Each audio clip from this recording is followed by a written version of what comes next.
The laughter hit Nadia first, sharp and cruel, cutting through the classical music playing softly in her in-laws' living room. She had only gone upstairs to get her phone from the guest bedroom where she'd left it charging, but now she stood frozen in the hallway, her hand gripping the banisters so tightly her knuckles ached. "You have to understand," Trevor's voice carried clearly from the sitting room below. "Living with Nadia has been the biggest disappointment of my life. I thought I was getting a partner, someone who could keep up with me, you know? But instead I got this woman who can't even host a proper dinner party without burning something or saying the wrong thing to clients." More laughter. Nadia recognized the voices now. Trevor's brother Nathan, his sister Patricia, their mother Eleanor, and several cousins whose names she'd tried so hard to remember over the years. The same people she'd spent the entire afternoon serving, smiling at, trying to please. "Remember last month when she wore that dress to the charity gala?" Patricia's voice dripped with amusement. "I wanted to die of secondhand embarrassment. Trevor, how do you deal with it?" "I don't know how you've managed this long," Eleanor added. "If I had known this is what you were settling for, I would have set you up with the Henderson girl. Remember her? Beautiful, educated, came from the right kind of family." "Oh, believe me, I know," Trevor interrupted. His voice was different now, not the gentle tone he used with Nadia but something harder, almost bitter. "Sometimes I look at her across the dinner table and wonder what I was thinking. She can't hold a conversation with my colleagues. She dresses like she shops at discount stores. And don't even get me started on her family. Did you know her father was a mechanic?" "A mechanic?" "Trevor." Eleanor gasped, but she was laughing. They were all laughing. "I'm serious. I've spent 5 years trying to polish her up, make her presentable, and it's like trying to teach a dog to use silverware. She's an embarrassment. The embarrassment of the family, really. I'm just waiting for the right time to—" Nadia didn't wait to hear the rest. She turned and walked back down the hallway on legs that didn't quite feel like her own, moving on autopilot, her mind a strange blank space of shock and something else, something that felt like her entire world tilting on its axis. She found herself in the guest bathroom, door locked, sitting on the closed toilet lid, staring at her reflection in the mirror across from her. The face looking back seemed like a stranger's. Carefully applied makeup, hairstyled exactly how Eleanor had once suggested she wear it, a bit more polished dear for the family gatherings, wearing the navy dress Trevor had picked out because it's appropriate and doesn't draw too much attention. How long had she been erasing herself? 5 years. They'd been married for 5 years, and she realized with a creeping horror that she couldn't remember the last time Trevor had looked at her with actual warmth. When was the last time he'd asked her about her day? When was the last time he'd touched her without it feeling like an obligation? Her phone buzzed in her hand. A text from Trevor. "Where are you? Mother wants to serve coffee." Of course. She was supposed to be downstairs serving his family, the same family that had just spent the last 10 minutes laughing about what an embarrassment she was. The same husband who had just told them all that he was waiting for the right time to, what? Leave her? Divorce her? Nadia looked at her reflection again. 32 years old. A college degree she'd never used because Trevor said his salary was enough and he needed her to support him properly. Friends she'd lost touch with because they weren't the right kind of people for where we're going. A family she barely saw anymore because Trevor always had some excuse about why they couldn't visit. Too far, too busy, maybe next month. She had become so small, so quiet, so invisible. Except she wasn't invisible. They saw her. They saw her perfectly clearly. They just didn't like what they saw. Another text. "Nadia? Mother is getting impatient." Her fingers moved automatically, typing out a response. "Headache." In the bathroom. "Down in a minute." But she didn't move. She sat there for what might have been 5 minutes or 50, listening to the muffled sounds of the party below, trying to remember who she had been before Trevor. Before she'd spent 5 years trying to shrink herself into whatever shape would finally make him proud of her. The girl who had loved art galleries and independent bookstores. Who had worn bright colors and laughed too loud and didn't care if she said the wrong thing at parties because she was too busy enjoying herself. Who had dreams of working in museums or galleries, of being surrounded by beauty and creativity. Who had been happy. When had she stopped being happy? The answer was immediate and devastating. The day she married Trevor. No. Before that. The day she'd met his family and seen how they looked at her. Measuring her, finding her wanting, and instead of walking away she'd decided to change herself to fit their expectations. She'd spent 5 years auditioning for a role she would never get, in a play she didn't even want to be in. "Nadia." Trevor's voice called from down the hall, irritated now. "What are you doing? Everyone's waiting." She stood up slowly, smoothed down her navy dress, checked her makeup. Then she opened the door and walked past Trevor without meeting his eyes. "Sorry," she murmured, feeling a bit unwell. "Well, try to pull yourself together," he said, not unkindly but not kindly either. Just dismissive. Like she was a minor inconvenience, a small problem to be managed. Mother made her special coffee cake. Nadia walked downstairs, served coffee with a smile, cut the cake into perfect slices and laughed at Nathan's jokes. She played the role she'd been playing for 5 years, except now she could see the script clearly. She could see how they all looked at her, not quite meeting her eyes, accepting her service but not her presence, tolerating her because they had to. And Trevor. She watched him across the room, telling a story about his latest business deal, commanding the room's attention like he always did. Handsome, successful, confident Trevor, who everyone admired and respected. The man she'd thought she was lucky to marry. The man who thought she was an embarrassment. When they finally left at 11 that night, Nadia sat in the passenger seat of Trevor's car and stared out the window at the passing streetlights. Trevor drove in silence, probably thinking about work or his next meeting, not noticing that his wife hadn't said a word since they'd gotten in the car. He never noticed. That was the problem. He'd never noticed her at all. He'd only ever seen what he wanted her to be, and when she couldn't be that, when she couldn't transform herself into the perfect accessory for his perfect life, she'd become invisible. Worse than invisible, an embarrassment. "You barely spoke tonight," Trevor said as they pulled into their driveway. "Mother asked if you were feeling all right." "Just tired," Nadia replied automatically. "Well, try to be more engaged next time. It reflects poorly on both of us when you just sit there like a bump on a log." Like a bump on a log. An embarrassment. A disappointment. A woman who dressed wrong and said wrong things and came from the wrong kind of family. "Okay," Nadia said softly. They went inside. Trevor headed straight for his home office to check a few emails. Nadia climbed the stairs to their bedroom, changed into pajamas and lay in bed staring at the ceiling. She didn't sleep. She couldn't. Her mind kept replaying the laughter, the casual cruelty, the way Trevor's voice had changed when he talked about her to his family. Like she wasn't even a real person, just a problem he was solving, a mistake he was managing. Around 3 in the morning, when she heard Trevor's soft snoring from his side of the bed, Nadia got up and went downstairs to the living room. She sat in the dark, watching the street through the window, and made a decision. She didn't know exactly what she was going to do yet, but she knew one thing with absolute certainty. She was done. Done trying to be someone she wasn't. Done accepting crumbs of affection and calling it love. Done being someone's embarrassment. She was leaving. She didn't know when or how, but she was leaving. And when she did, she would make sure she did it right. No drama, no scene, no giving Trevor or his family the satisfaction of watching her fall apart. She would simply disappear. The thought should have scared her, but instead, sitting there in the dark with the first rays of dawn beginning to lighten the sky, Nadia felt something she hadn't felt in 5 years. She felt free. Nadia spent the next morning moving through her usual routine like an actress who'd performed the same scene 1,000 times. Coffee made exactly how Trevor liked it, black, 1 sugar in the blue mug. Breakfast prepared while he read the financial section. Kiss on the cheek as he left for work, barely returned. "Don't forget we have the Hendersons' dinner party on Friday," he said, adjusting his tie in the hallway mirror. "Please try to wear something appropriate this time. And maybe review some talking points about the market. You completely blanked last time when Robert asked you about tech stocks." "Sure," Nadia said and watched him leave. The moment his car pulled out of the driveway, something shifted in her. The performance stopped. She stood in the middle of their immaculate kitchen, everything in its place, nothing personal, nothing that reflected her at all, and looked around like she was seeing it for the first time. This wasn't her home. It had never been her home. It was Trevor's showcase, and she was just another piece of furniture that didn't quite match the decor. Her phone buzzed.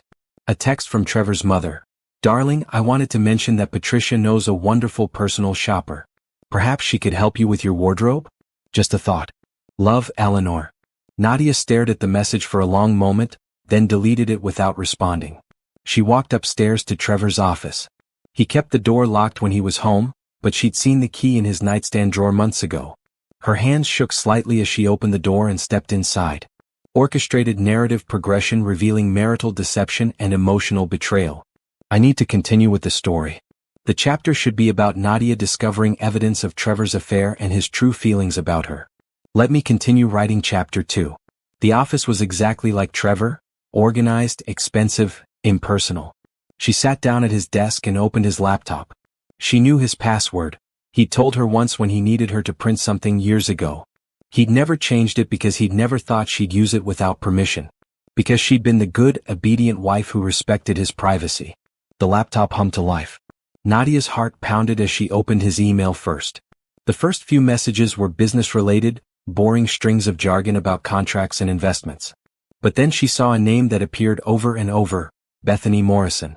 Nadia clicked on the first email. Trevor, I can't wait to see you this weekend. Tell Nadia you have another conference. We can have the whole weekend at the cabin. I've missed you so much. B. Her vision blurred. She blinked, forced herself to focus and kept reading. There were dozens of emails. Hundreds maybe. Going back almost a year. Plans for meetings that Trevor had told Nadia were business trips. Photos that made her stomach turn. Intimate messages that used words Trevor had never used with her. Passionate words, romantic words, words that suggested he was capable of feeling things he'd certainly never felt for his wife. But worse than the affair itself were the other emails.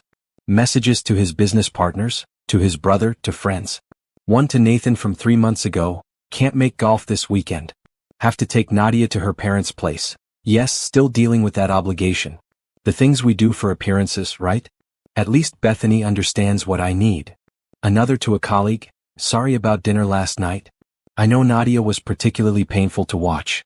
I'm working on the problem, but these things take time. The prenup complicates things. And one to his lawyer from 2 weeks ago, I want to revisit the terms of the prenup we discussed. If I initiate divorce before the business merger goes through, how much would the settlement cost me? Need to time this correctly. The wife can't know anything until the Henderson deal is finalized, can't risk her making a scene that affects the negotiations. The wife. Not Nadia. Not even my wife. Just the wife. Nadia sat back in the chair, her whole body numb. He'd been planning this. Planning to leave her, planning when and how, calculating the cost of their marriage like it was a bad investment he needed to dump at the right market moment. She opened his text messages next. The conversation with Bethany was active, recent. From yesterday. Bethany, how much longer do we have to wait? I'm tired of being a secret. Trevor, just a few more weeks. The merger should close by mid-November and then I can file. Trust me, this will all be worth it. You're worth it. Once I'm free of her, we can finally start our real life together. Bethany, I hope so. I hate thinking about you going home to her every night. Trevor, it's torture. But it's temporary. She has no idea what's coming. She's clueless about everything. Money, business, even basic social intelligence. This will be the easiest divorce of my life. Nadia's hands were shaking now. She took screenshots of everything, the emails, the texts, the message to his lawyer. She sent them all to her own email, then deleted the sent messages from his account. She kept digging. She found bank statements showing money he'd been moving around, hiding assets. She found documents about the Henderson merger, hundreds of millions of dollars, a deal that would make Trevor extraordinarily wealthy. A deal that was set to close in 3 weeks. And she found the draft divorce papers his lawyer had prepared, dated for December 1st. Just after the merger. Just after he'd secured his fortune and could afford to dump the problem. The papers listed reasons for divorce, irreconcilable differences, and incompatibility. How civilized. How clean. How convenient. Nadia saved copies of everything. Then she carefully closed all the windows, cleared the browser history, and shut down the laptop exactly as she'd found it. She put the key back in the nightstand drawer and went back downstairs. In the kitchen, she made herself tea with hands that still trembled. She sat at the breakfast bar and stared at nothing, her mind racing but also strangely calm. The shock was wearing off, replaced by something harder. Something clearer. This wasn't just about the affair. Affairs she could have maybe understood. People made mistakes, people were weak, people fell out of love. That would have been painful, but it would have made sense. This was different. This was calculated. Trevor had spent their entire marriage looking down on her, tolerating her, counting the days until he could afford to be rid of her. He'd isolated her from her friends and family, made her doubt herself, convinced her that she was the problem, all while planning his exit strategy and sneaking around with another woman. And his family, they'd known. Maybe not about Bethany, but they'd known how he felt about her. They'd laughed about it, made jokes about it, treated her like she was nothing. Nadia's phone buzzed. Another text from Eleanor. Also, dear, I've been meaning to mention, Trevor mentioned you don't know how to make a proper roast. I'd be happy to teach you. Every wife should know how to cook for her husband properly. Every wife should know her worth, Nadia thought. And hers was a lot more than this. She spent the rest of the day going through the house with new eyes. She looked through drawers, closets, the home safe. Combination was their wedding anniversary. How ironic. She found more evidence of Trevor's double life. Receipts from expensive restaurants she'd never been to. Hotel charges from cities he'd claimed were business trips. Credit card statements showing purchases of jewelry she'd never received. In the back of his closet, hidden in a suit bag, she found a burner phone. The messages on it were even more explicit, more damning. Plans and promises, intimate details that made her feel sick. But she documented everything. Took photos, made copies, sent them all to her secret email account that Trevor didn't know about. By the time Trevor came home that evening, Nadia had a complete picture of her marriage. And it was worse than she'd imagined. "Dinner ready?" Trevor called out as he walked in, already loosening his tie. "Almost," Nadia replied, her voice steady. She'd ordered takeout from his favorite restaurant and plated it like she'd cooked it. Another performance. They ate in near silence. Trevor scrolled through his phone, probably texting Bethany. Nadia watched him and felt nothing. No love, no anger, not even really hurt anymore. Just a cold, clear certainty.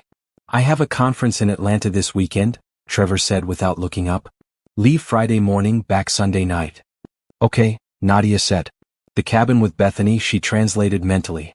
"Try not to blow up the house while I'm gone," he added with a small laugh, like it was a joke. Like she was incompetent even at being alone. "I'll do my best," Nadia replied. That night, while Trevor slept beside her, Nadia lay awake making plans. She had 3 weeks before the merger closed. 3 weeks before Trevor planned to blindside her with divorce papers, probably after securing all the assets in his name. But she wasn't going to wait for Trevor's timeline. She wasn't going to play the role of the clueless wife who got discarded after she'd served her purpose. She'd spent 5 years being who Trevor wanted her to be. Being small, quiet, apologetic, grateful for whatever scraps of attention he threw her way. That version of Nadia was gone now. Dead. Killed by the sound of laughter in her in-laws' sitting room and the cold words in her husband's emails. The woman lying in this bed, staring at the ceiling, planning her escape, she was someone new. Someone who knew her worth. Someone who wasn't going to let Trevor control the narrative. Tomorrow she would start building her exit strategy. She would be methodical, careful, smart. She would make sure that when she left, it would be on her terms, not his. Trevor had called her clueless. He had no idea what was coming. And that, Nadia thought with grim satisfaction, was his biggest mistake. Nadia woke up Friday morning to an empty bed. Trevor had already left for his conference.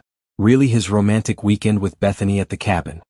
He'd kissed her forehead before leaving, a gesture so automatic and meaningless it made her skin crawl. "See you Sunday," he'd whispered. "Try to do something productive while I'm gone." Productive. Right. The moment his car disappeared down the street, Nadia was out of bed and moving. She had 72 hours of complete freedom, and she wasn't going to waste a single minute. First stop, the bank. She'd spent the last few days researching, learning things Trevor had always handled because he'd told her she wouldn't understand the complicated stuff. Turned out, banking wasn't that complicated when you actually tried to learn it. At the bank, she met with a financial advisor named Gerald, a kind man in his 60s who didn't talk down to her even once. She opened a new checking and savings account in only her name, at a completely different bank from the one Trevor used. She transferred half of the money from their joint account. Money she'd contributed to for years with the small inheritance from her grandmother, money that was legally half hers. "I want to make sure my husband can't access this account," Nadia told Gerald. "Is that possible?" "Absolutely," Gerald replied, not asking questions, not judging. "This account is in your name only. Unless you provide him with the account information and access, he'll have no knowledge it even exists." Nadia also learned about Trevor's attempts to hide assets. Gerald couldn't give her specific advice about divorce proceedings, but he could educate her about common financial tactics and what documentation she should keep. She left with folders full of information and a feeling of power she hadn't experienced in years. Next, she drove to a lawyer's office across town. She'd found Diane Mitchell through careful research, a divorce attorney with a reputation for being tough, thorough, and discreet. Diane's office was in a modern building, all glass and steel, nothing like the stuffy old money establishments Trevor preferred. Diane was a black woman in her 50s with sharp eyes and a no-nonsense demeanor. She listened to Nadia's story without interruption, occasionally making notes on a legal pad. You said your husband has been planning to file in December, after this business merger? Diane asked when Nadia finished. Yes. He's been hiding assets, preparing divorce papers, the whole thing. And you have documentation of all this? Nadia opened her phone and showed Diane the screenshots and photos she'd collected. Emails, texts, bank statements, everything. Diane's expression didn't change, but her eyes gleamed with something that might have been satisfaction. This is excellent work, Nadia. You've gathered exactly what we need. What are my options? Several. First, you don't have to wait for him to file. You can file first, which gives you certain advantages. Second, because you have evidence of adultery and asset concealment, we can contest the prenup. It may not be enforceable if we can prove he entered the marriage or conducted himself during the marriage in bad faith. Nadia's heart raced. So I'm not trapped? The prenup doesn't mean I walk away with nothing? Not necessarily. Especially with this evidence. But Nadia, I need to be clear. Divorce litigation can be lengthy and expensive. If your goal is to leave quickly and cleanly, that's one strategy. If your goal is to fight for a fair settlement, that's another. What do you want? Nadia thought about Trevor's emails. The way he'd calculated her worth, planned to discard her, laughed at her with his family. The years she'd spent shrinking herself, apologizing for existing, trying to be good enough. I want fair, she said firmly. I want what I'm legally entitled to, and I want to make sure he can't screw me over. But I also want out. I don't want to drag this out for years just to punish him. I just want what's mine and my freedom. Diane nodded. I can work with that. Here's what I suggest. We prepare all the documentation, but we don't file yet. You take some time to get yourself situated, find a place to live, line up your support system, make sure you're emotionally and practically ready. When you're set, you leave and then we file immediately. We use all this evidence to push for a quick, fair settlement. He won't want this information becoming public, especially not during his big merger. We can leverage that. How long do I have? I'd suggest you leave before he does. Before that December filing date. Don't give him the chance to control the narrative or the timing. Leave when you're ready, but leave strategically. Nadia left Diane's office feeling lighter than she had in days. She had a plan now. She had an ally. She had options. Over the weekend, while Trevor was at the cabin with Bethany, Nadia worked methodically through her list. She contacted her old college roommate, Simone, who lived in Chicago about 6 hours away.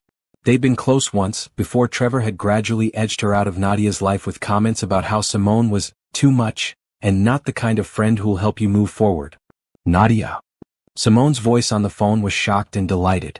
Oh my God, I've been wanting to reach out for years, but you stopped returning my calls and I figured you'd moved on. I'm sorry, Nadia said and meant it. I got lost for a while. But I'm finding my way back. She told Simone everything, not the details of the affair but enough. That her marriage was over, that she was leaving, that she needed a place to stay for a little while until she got on her feet. You can stay as long as you need, Simone said immediately. I have a guest room that's just collecting dust. When are you thinking? Soon. Maybe 2 weeks? 3 at most. Whenever you're ready. And Nadia? I'm proud of you. I know I don't know all the details, but I know it takes guts to leave. You're stronger than you think. Nadia also reached out to her younger brother, Isaiah, who she'd barely spoken to in 3 years.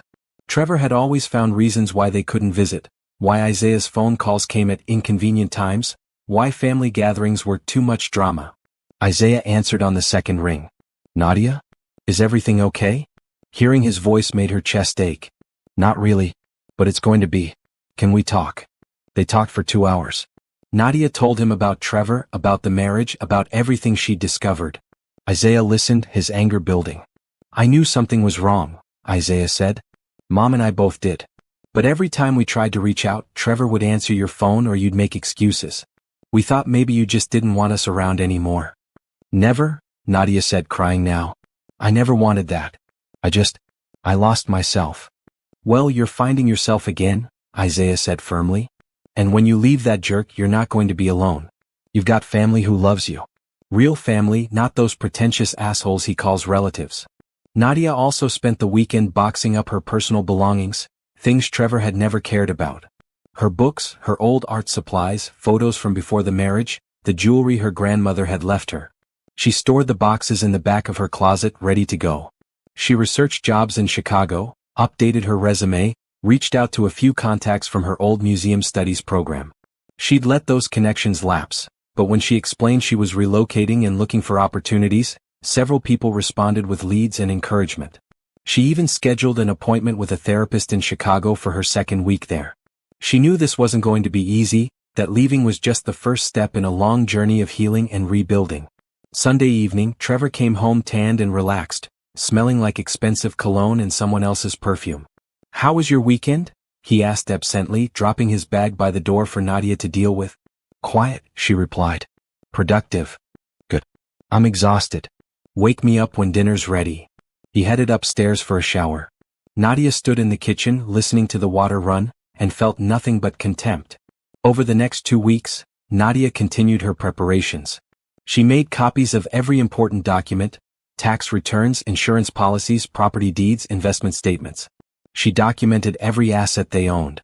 She took photos of everything in the house, time-stamped and detailed, in case Trevor tried to claim she'd taken things that weren't hers. She withdrew cash in small amounts that wouldn't raise red flags. She got a new phone on her own plan.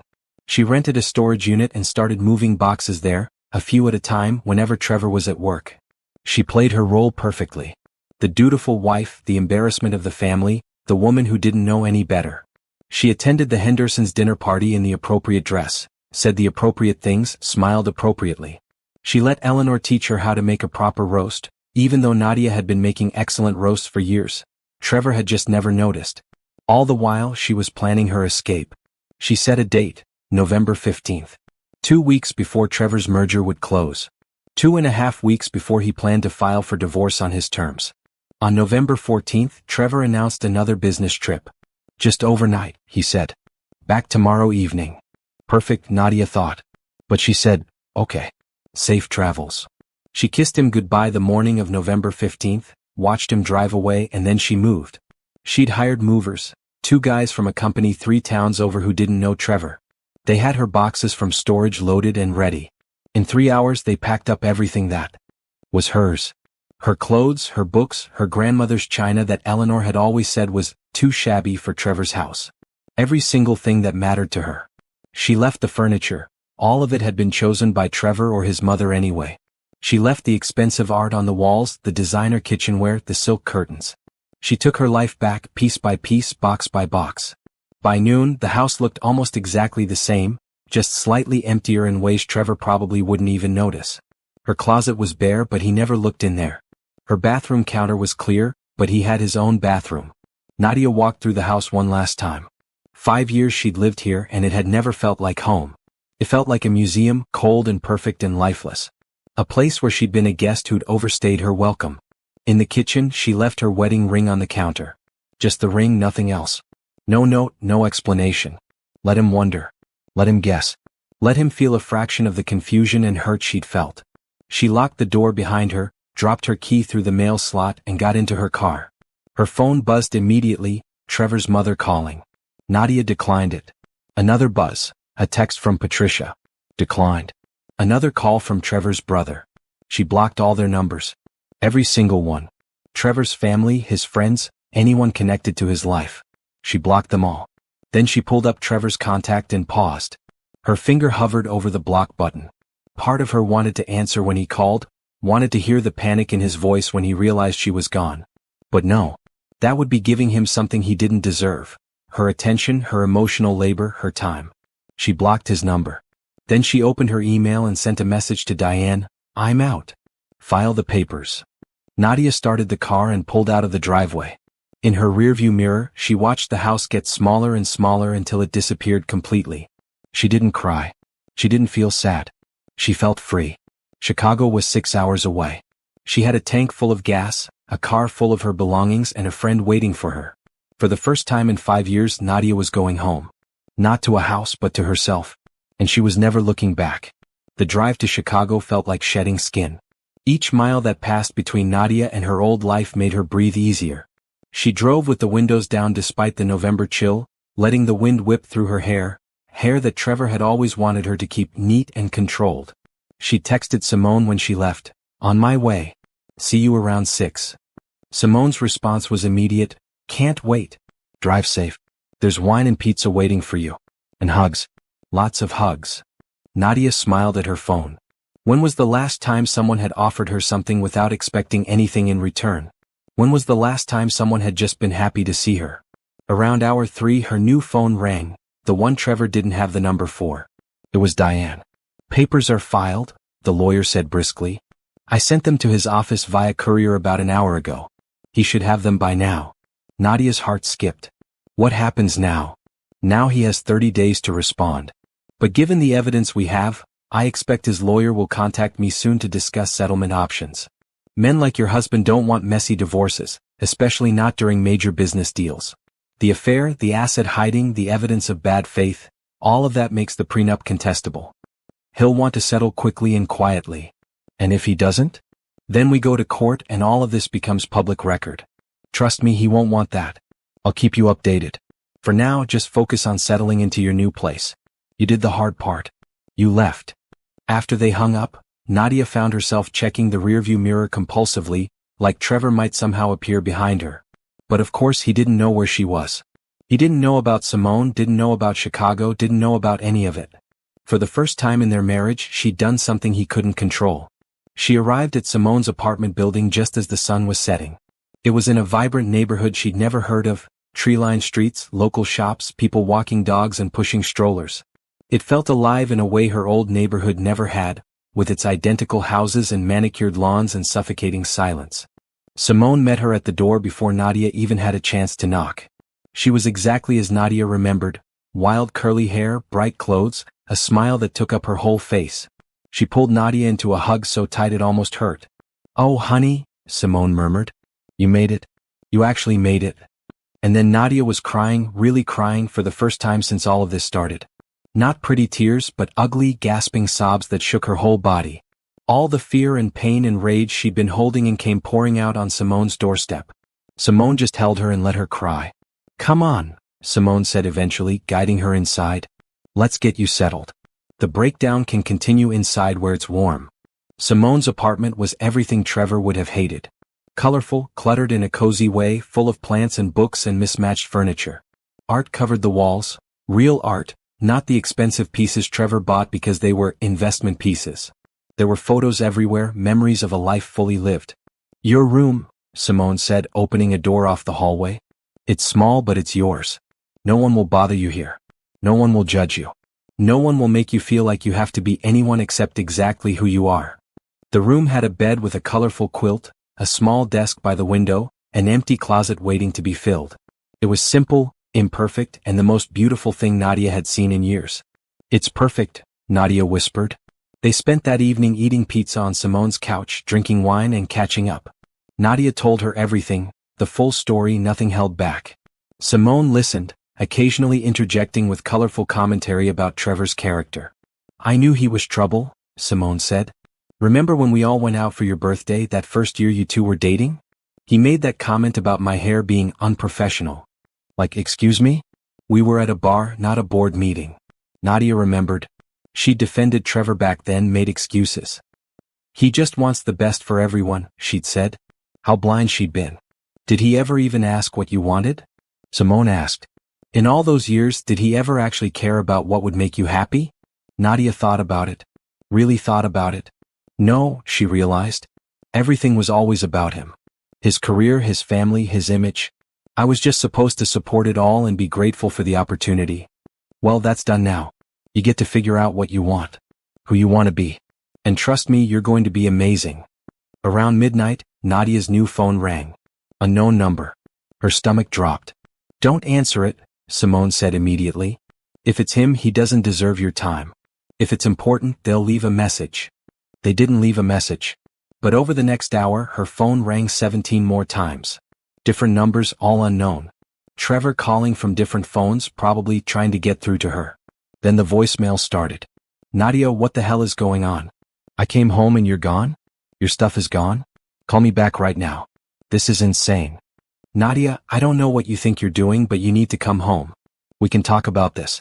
Whatever's wrong, we can fix it. I got papers from some lawyer? Are you serious right now? You can't just leave and file for divorce without even talking to me. That's not how marriage works." And then hours later his tone changed. "Nadia, please. I don't understand. If I did something wrong, tell me what it is. I deserve at least that. 5 years of marriage and you just disappear? That's cruel. Simone was reading over Nadia's shoulder. Oh, now it's cruel? The audacity of this man. The voicemails from Trevor's family started arriving next. Eleanor, Patricia, Nathan, all of them demanding to know where she was, what she was thinking. How dare she embarrass the family like this? Embarrass the family, Nadia repeated with a bitter laugh. That's rich. Block them all, Simone advised. You don't owe them anything. Not even an explanation. Nadia blocked the numbers, but new ones kept calling. Trevor was determined she'd give him that. Then around 2 in the morning, a text came through from a number she didn't recognize. Nadia, it's Bethany. Trevor's a mess. I don't know what's going on between you two, but he's here at my place and he's falling apart. Whatever you're trying to prove, you've made your point. At least text him back so he knows you're okay.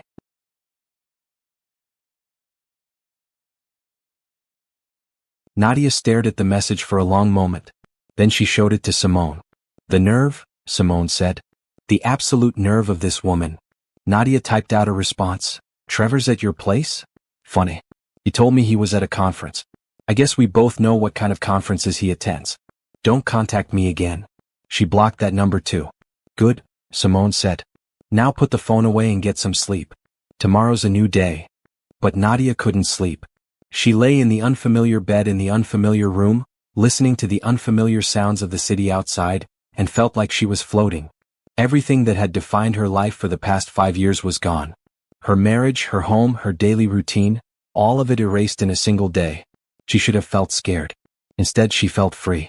The next morning, Nadia woke to the smell of coffee and found Simone making breakfast. How'd you sleep? Simone asked. Better than I have in years, Nadia realized. And it was true. No Trevor beside her, breathing his judgmental breaths. No anxiety about what mood he'd be in when he woke up. No performance to prepare for. Good. Because we have a busy day ahead. Job hunting, apartment searching. Oh, and I made you an appointment with my therapist for next week. She's amazing, and trust me, you're going to need someone to talk to as you process all this. Over the next few days, Nadia started building her new life. She updated her resume and applied for jobs at museums and galleries around Chicago. She looked at apartments, though Simone insisted she should take her time. She registered with a temp agency to have income while she searched for something permanent. And she waited for the fallout. Diane called on day 3. Trevor's lawyer wants to meet. They're pushing for mediation. Already? I told you, he doesn't want this getting messy. The merger is too important. His lawyer knows that with our evidence, they're not in a strong position. They want to settle fast.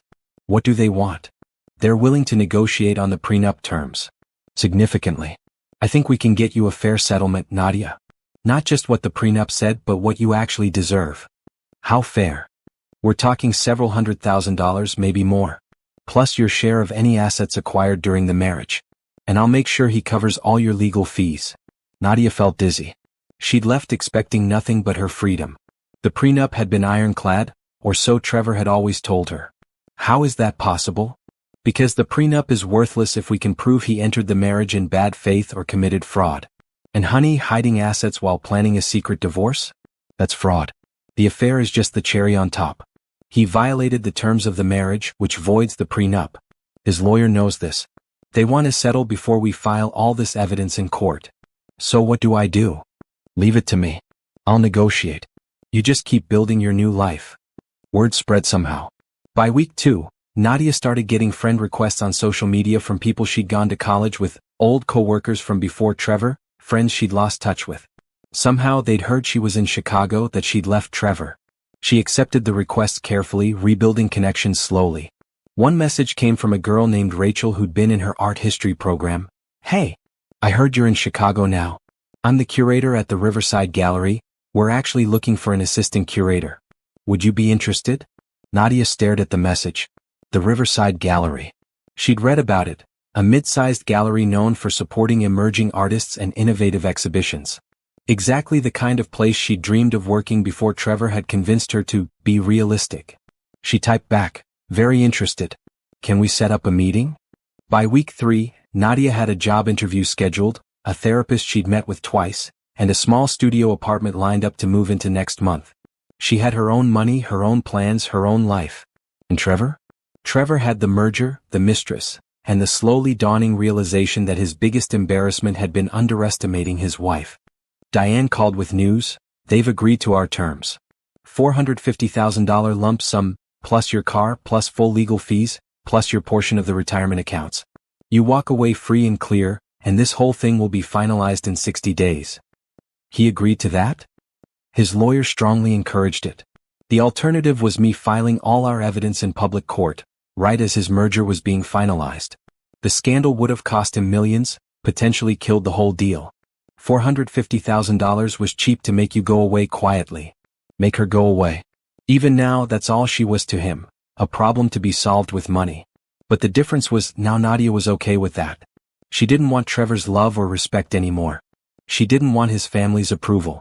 She just wanted her freedom and a fair shake. And she was getting both. Tell them we have a deal, Nadia said. But I have one condition. What's that?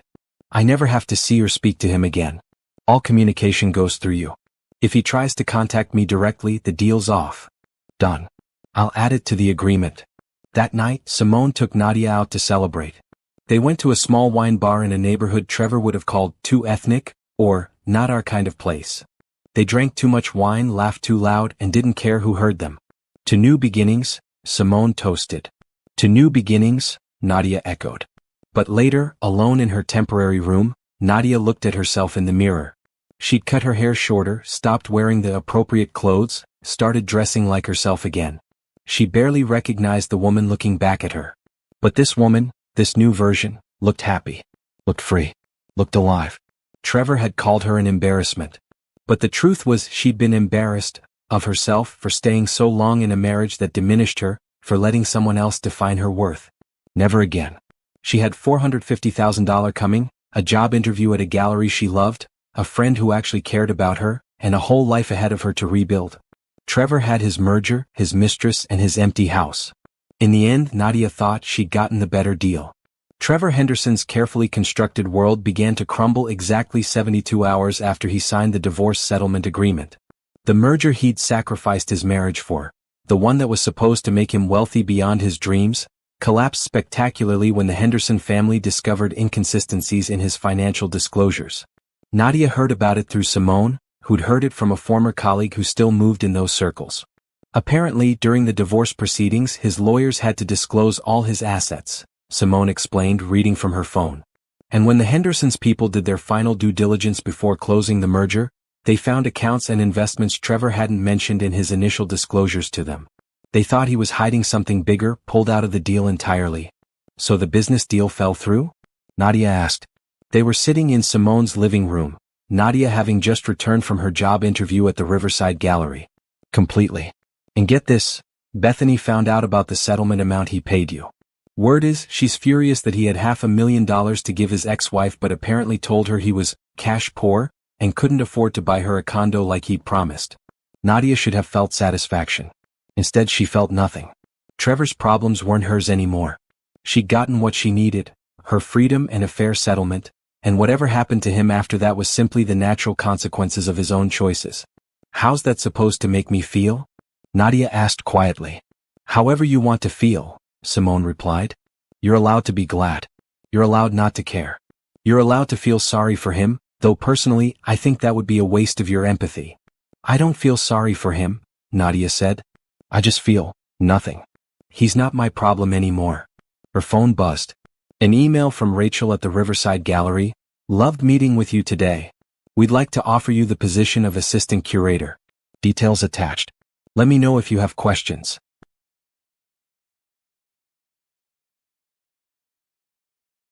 Nadia's hands trembled as she opened the attachment. The salary wasn't huge, but it was enough to support herself. More importantly, it was hers. A job she'd gotten on her own merit in a field she loved, at a place that valued her. I got it, she whispered. Simone, I got the job. Simone squealed and pulled her into a hug. Of course you did. You're brilliant and talented and exactly what they need. That night, Nadia called her brother Isaiah to share the news. That's amazing, sis, Isaiah said, and she could hear the pride in his voice. I'm so happy for you. And hey, Mom wants to know when she can come visit. She's been asking every day since you left Trevor. Mom wants to visit?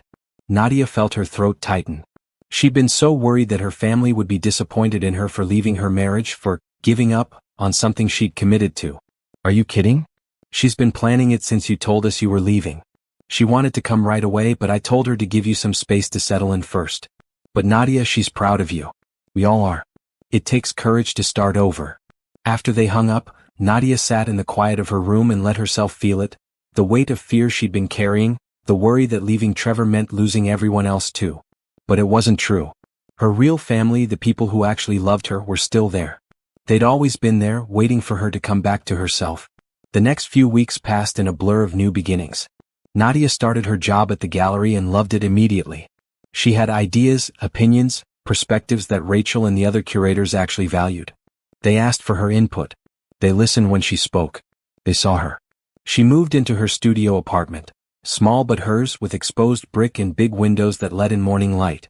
She furnished it slowly with second-hand finds and pieces she actually liked, not what someone else told her was appropriate. She hung art on the walls. She bought colorful pillows. She made it home.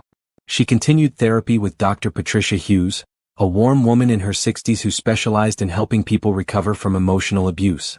What Trevor did, the gaslighting, the isolation, the constant criticism, that's abuse, Dr. Hughes told her in their third session. It might not have been physical, but it was real, and the damage it did is real. You're not overreacting by leaving. You're not being dramatic by feeling hurt. You experienced genuine trauma, and healing from that takes time. Hearing it validated, being told that what she'd experienced had a name, that it wasn't her fault, helped more than Nadia could have imagined. Meanwhile, news of Trevor's life continued to filter through social media and mutual acquaintances, though Nadia tried not to pay attention. Bethany had left him, apparently, once she realized there was no condo, no luxurious life together, just a man who'd sacrificed everything for a business deal that fell apart. His family was reportedly furious with him for how the divorce had reflected on them. His mother Eleanor had apparently told people at the country club that Trevor had handled things poorly. Handled things poorly. As if systematically destroying your wife's self-esteem and cheating on her were just minor tactical errors. One evening, about 6 weeks after Nadia had left, she was at the gallery late preparing for an upcoming exhibition when her phone rang. A known number. She almost didn't answer, but something made her pick up. Nadia? Trevor's voice. Strained, desperate. Please don't hang up. How did you get this number? Nadia asked coldly. And why are you calling? Our agreement says no direct contact. I know. I got it from, it doesn't matter. Nadia, please. I need to talk to you. We have nothing to talk about. Call my lawyer if you have legal questions. It's not about legal stuff. It's about us. About what happened. About? There is no us, Nadia interrupted. There never was really.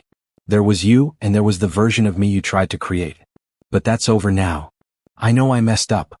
His voice cracked. I know I said things I shouldn't have said, did things I shouldn't have done. But we were married for 5 years. That has to mean something. Nadia felt a flash of anger, hot and clean. You want to know what those 5 years meant? They meant me hearing you tell your family I was an embarrassment.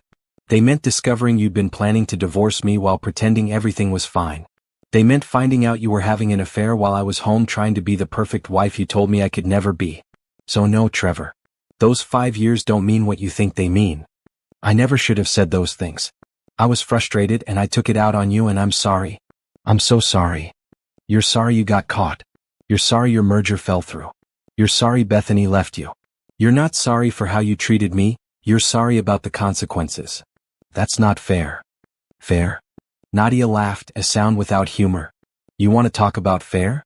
Here's what's fair. I gave you 5 years of my life. I made myself smaller and smaller trying to fit into your perfect world. I apologized for existing. And you thanked me by mocking me behind my back and planning to discard me when it was convenient. So now I get to move on and build a life without you. That's fair. I miss you, Trevor said quietly. I know I don't deserve to, but I miss you. The house is so empty without you. Everything is empty. For a moment, just a moment, Nadia felt a pang of something. Not pity exactly. Just recognition that this man, despite everything, was human and hurting. But his pain wasn't her responsibility. It had never been her responsibility to manage his emotions, to make his life full, to be enough for him. I'm not coming back, Trevor. Not now, not ever. I'm happy here. I have a job I love, friends who actually care about me, a life that's mine. You gave me that, in a way. You made the decision to leave so easy. Nadia. Goodbye, Trevor.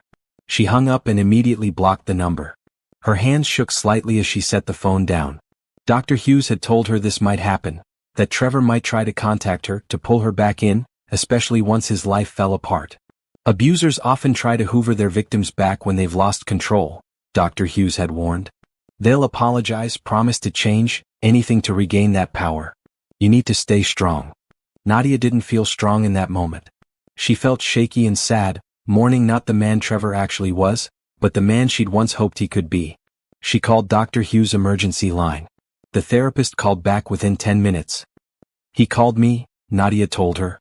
And I told him no. I told him I wasn't coming back. How do you feel about that? Proud, Nadia realized. And sad. But mostly proud. That's completely normal, Dr. Hughes assured her. Grief isn't linear. You can be sad about losing the fantasy of what you hoped the marriage would be, while still being certain you made the right choice to leave. Those feelings can coexist. After the call, Nadia returned to setting up the gallery exhibition. The show was featuring emerging Black artists from the Midwest, and she'd spent weeks helping select pieces and arrange the space. It was meaningful work, important work, and it was hers. Her phone buzzed with a text from Simone. Dinner at my place? Made your favorite. Nadia smiled. Real friendship, freely given, no strings attached. Be there in an hour. As she walked through the gallery space, adjusting lights and checking labels, Nadia thought about Trevor's phone call. He'd said the house was empty without her. But the truth was, the house had always been empty. What he missed wasn't her, he'd never really known her. He missed the idea of her, the convenience of having someone to blame, someone to manage his life, someone to make him feel important. She didn't miss him at all. She didn't miss the house or his family, or the life they'd built. It had never been her life. It had been a performance, and she'd finally walked off the stage. Her real life was here now, in this gallery, in Simone's apartment, in therapy sessions and Sunday phone calls with Isaiah, in the small moments of joy she was learning to recognize again. Trevor got the empty house. Nadia got herself back. And that, she thought as she locked up the gallery and headed to Simone's, was more than a fair trade. 3 months into her new life, Nadia stood in front of a room full of people and spoke about art for the first time in years. It was a gallery talk for the Emerging Artists exhibition, and she'd spent the week before terrified she'd mess it up, say the wrong thing, embarrass herself. But when she started speaking, something clicked. The words flowed naturally as she discussed the themes in the artwork, the artist's techniques, the cultural context. People listened. They asked questions. They engaged with her ideas. A few even approached her afterward to continue the conversation. You're a natural, Rachel told her as they cleaned up after the event. I knew you would be. You have this way of making art accessible without dumbing it down. That's a rare gift. Really? Nadia asked, still not quite able to believe it. Really? In fact, I wanted to talk to you about taking on more public-facing responsibilities. Educational programs, curator talks, maybe even some writing for our website and catalogs. If you're interested. Interested? Nadia was thrilled. These were exactly the kinds of opportunities Trevor had convinced her she wasn't capable of. I'd love that. Her personal life was rebuilding too. She'd reconnected with old friends, made new ones, started building a social circle that actually nourished her instead of draining her. She went to museums on weekends. She took a painting class. She read books Trevor would have called frivolous. She existed loudly, messily, joyfully. Her mother and Isaiah visited for a weekend, and Nadia showed them around Chicago with pride. They met Simone, saw her apartment, came to the gallery. You seem different, her mother said over dinner that first night. Lighter. Like you can breathe again. I can, Nadia replied. I forgot what that felt like. Isaiah squeezed her hand. We're proud of you, sis. It couldn't have been easy to start over like this. It was the easiest hard thing I've ever done, Nadia said. Leaving was hard. But everything after that? That's been the easy part.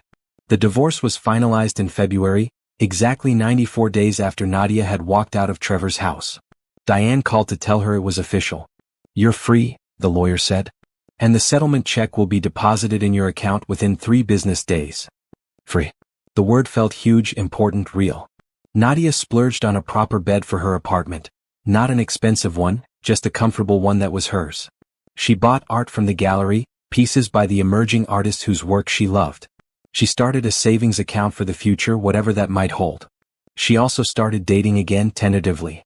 Nothing serious, just coffee dates and casual dinners, remembering what it felt like to have someone be interested in her thoughts and opinions, to have conversations that were actually reciprocal. One of those coffee dates was with a man named Jordan West, an artist whose work was being featured in the gallery's summer show. He was quiet, thoughtful, with kind eyes and hands that were always paint-stained. They'd met when he came in to discuss the installation of his pieces, and Nadia had been struck by how he listened when she talked about his work. Really listened, asking follow-up questions, caring about her perspective. "Would you want to get dinner sometime?" Jordan had asked after one of their meetings. Not as curator and artist, just as people? Nadia had hesitated. Dr. Hughes had warned her about jumping into new relationships too quickly, about the importance of being solid in herself before letting someone else in. "I'd like that," she'd said. "But I need to be honest, I just got out of a really difficult marriage. I'm not looking for anything serious right now. I'm still figuring out who I am on my own." Jordan had smiled. "That's fair. How about we just be friends who have dinner sometimes? No pressure, no expectations. Just good food and good conversation." They'd been having those dinners for a few weeks now, and Nadia found herself looking forward to them. Jordan was easy to talk to, never pushy, never trying to fix her or change her. He told her about his art, his struggles as a black artist trying to make it in a competitive field, his own past heartbreaks. She told him about Trevor, about the marriage, about rebuilding. "You're brave," Jordan said one evening over Thai food. "A lot of people would have stayed. It's safer even when it's awful." "I didn't feel brave," Nadia admitted. "I felt terrified. I still feel terrified sometimes." That's what bravery is though. Being scared and doing it anyway. Around this time, Nadia started hearing through the grapevine that Trevor's life was continuing to spiral. He'd lost several clients after the Henderson merger fell through. His reputation in business circles was damaged.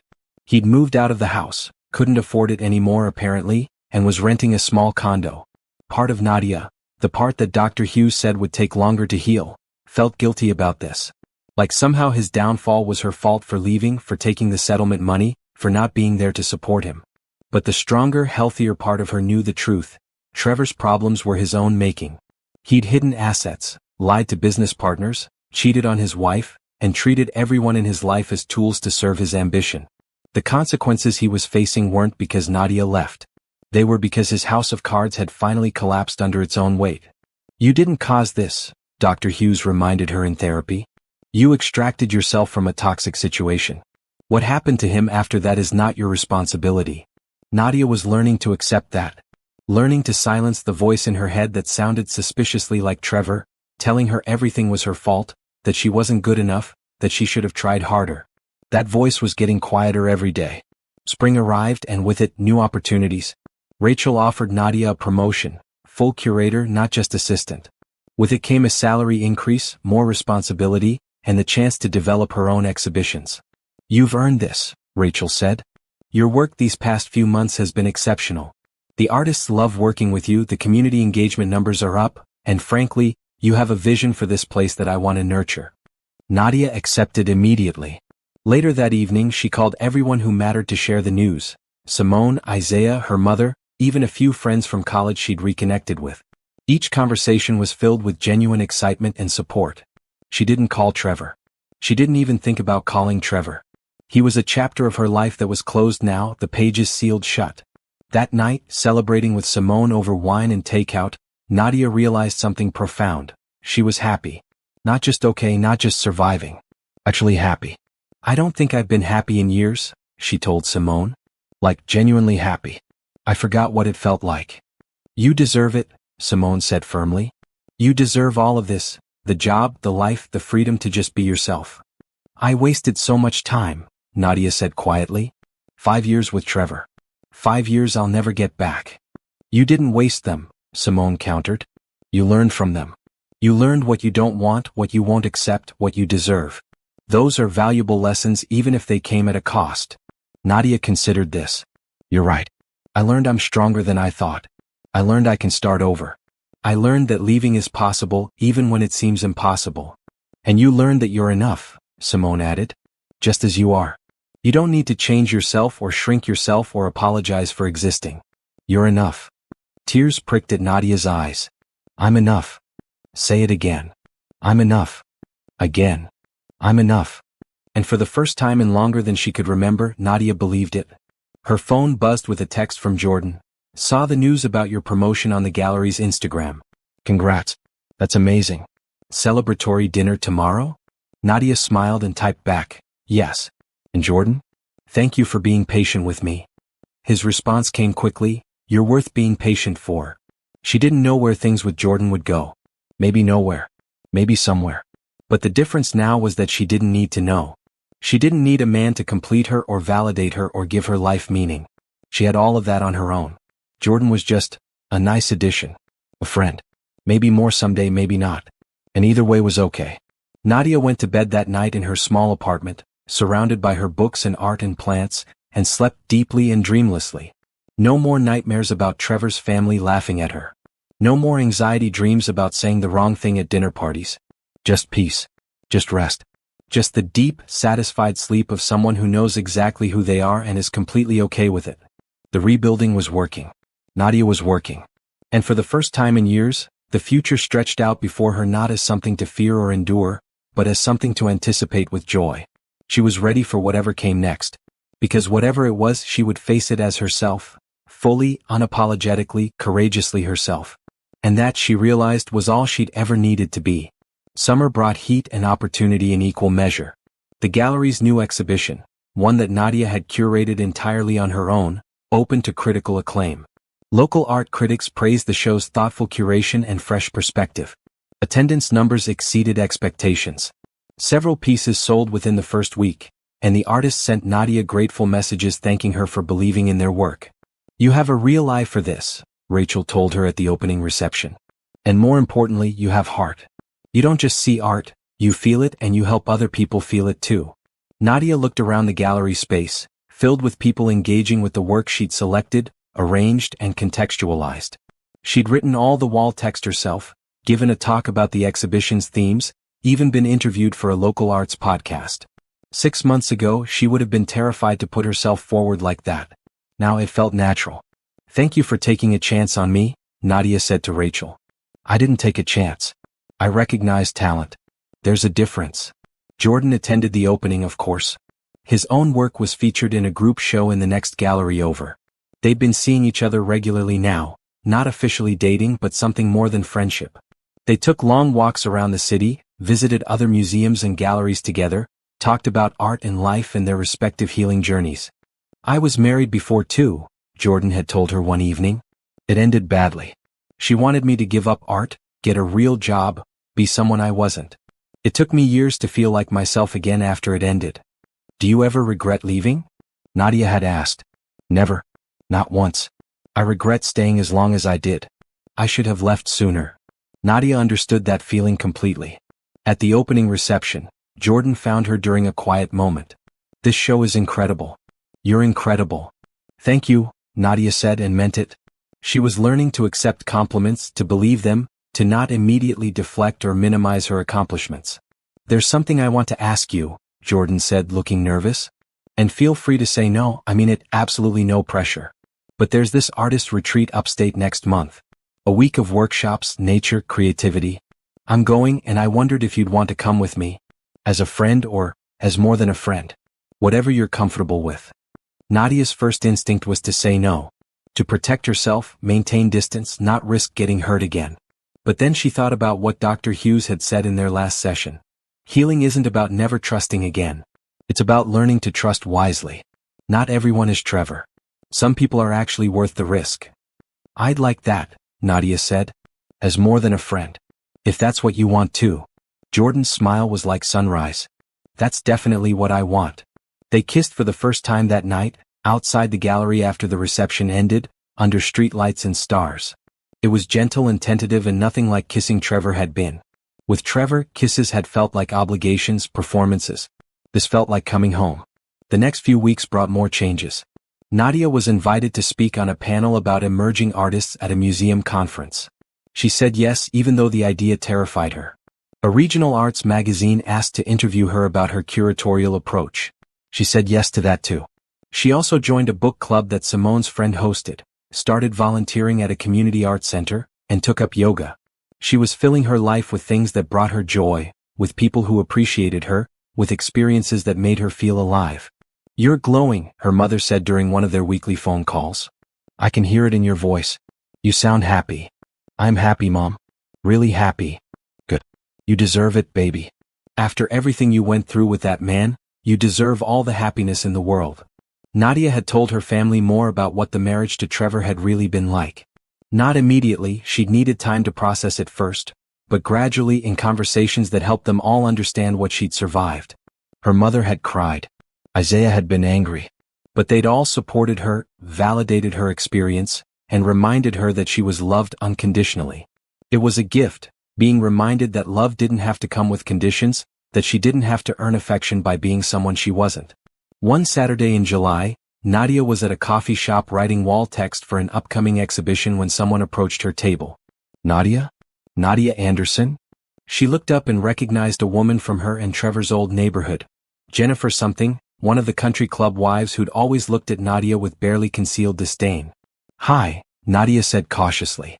"I just wanted to say, I heard about the divorce, and I wanted to apologize." Jennifer shifted her weight awkwardly. "I wasn't nice to you. None of us were. We followed Eleanor's lead and she decided you weren't good enough for Trevor, so we all treated you like you weren't good enough either. That was wrong." Nadia didn't know what to say.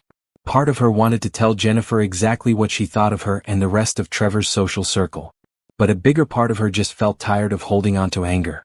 "Thank you for saying that," Nadia said simply. "For what it's worth," Jennifer continued, "Trevor's not doing well. He's bitter and angry and blames everyone but himself for how things turned out. A lot of us have distanced ourselves from him. His behavior toward you, what we heard about after the divorce, it was inexcusable." "What did you hear?" Jennifer looked uncomfortable. "That he was cheating on you. That he'd been planning to divorce you for months while pretending everything was fine. That he said terrible things about you to his family. I feel awful that I contributed to making you feel unwelcome. You deserved better." "I did," Nadia agreed. "But I'm getting better now. So thank you for the apology. I appreciate it." After Jennifer left, Nadia sat for a long moment processing the encounter. She'd spent so much energy in that marriage trying to win over Trevor's friends and neighbors, trying to fit in, trying to prove she belonged. And now here was one of them, apologizing, acknowledging that she'd been treated badly. It should have felt vindicating. Instead it just felt sad. Sad that she'd wasted time caring about the opinions of people who'd never really mattered. Sad that she'd let their judgment make her feel small. But also grateful. Grateful that she'd escaped. Grateful that she'd built a new life where people valued her for who she actually was. She returned to her writing, the interaction already fading in importance. Jennifer's apology was nice, but it didn't change anything.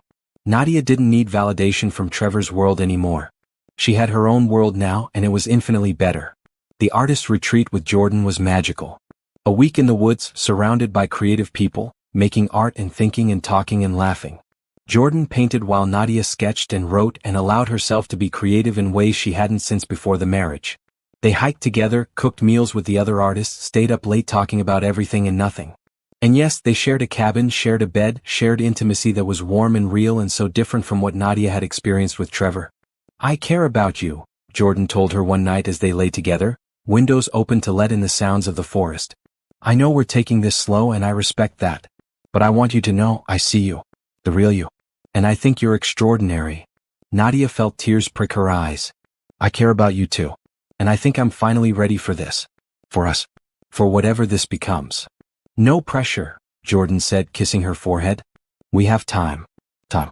Yes, they had time. Nadia wasn't in a rush anymore. She wasn't trying to force herself into someone else's timeline or expectations.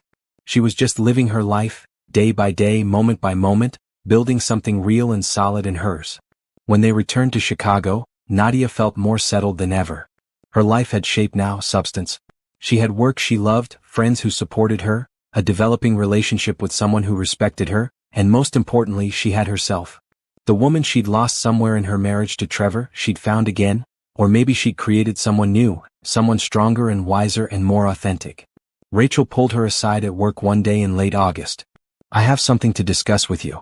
The board has approved funding for a new position, Director of Educational Programming.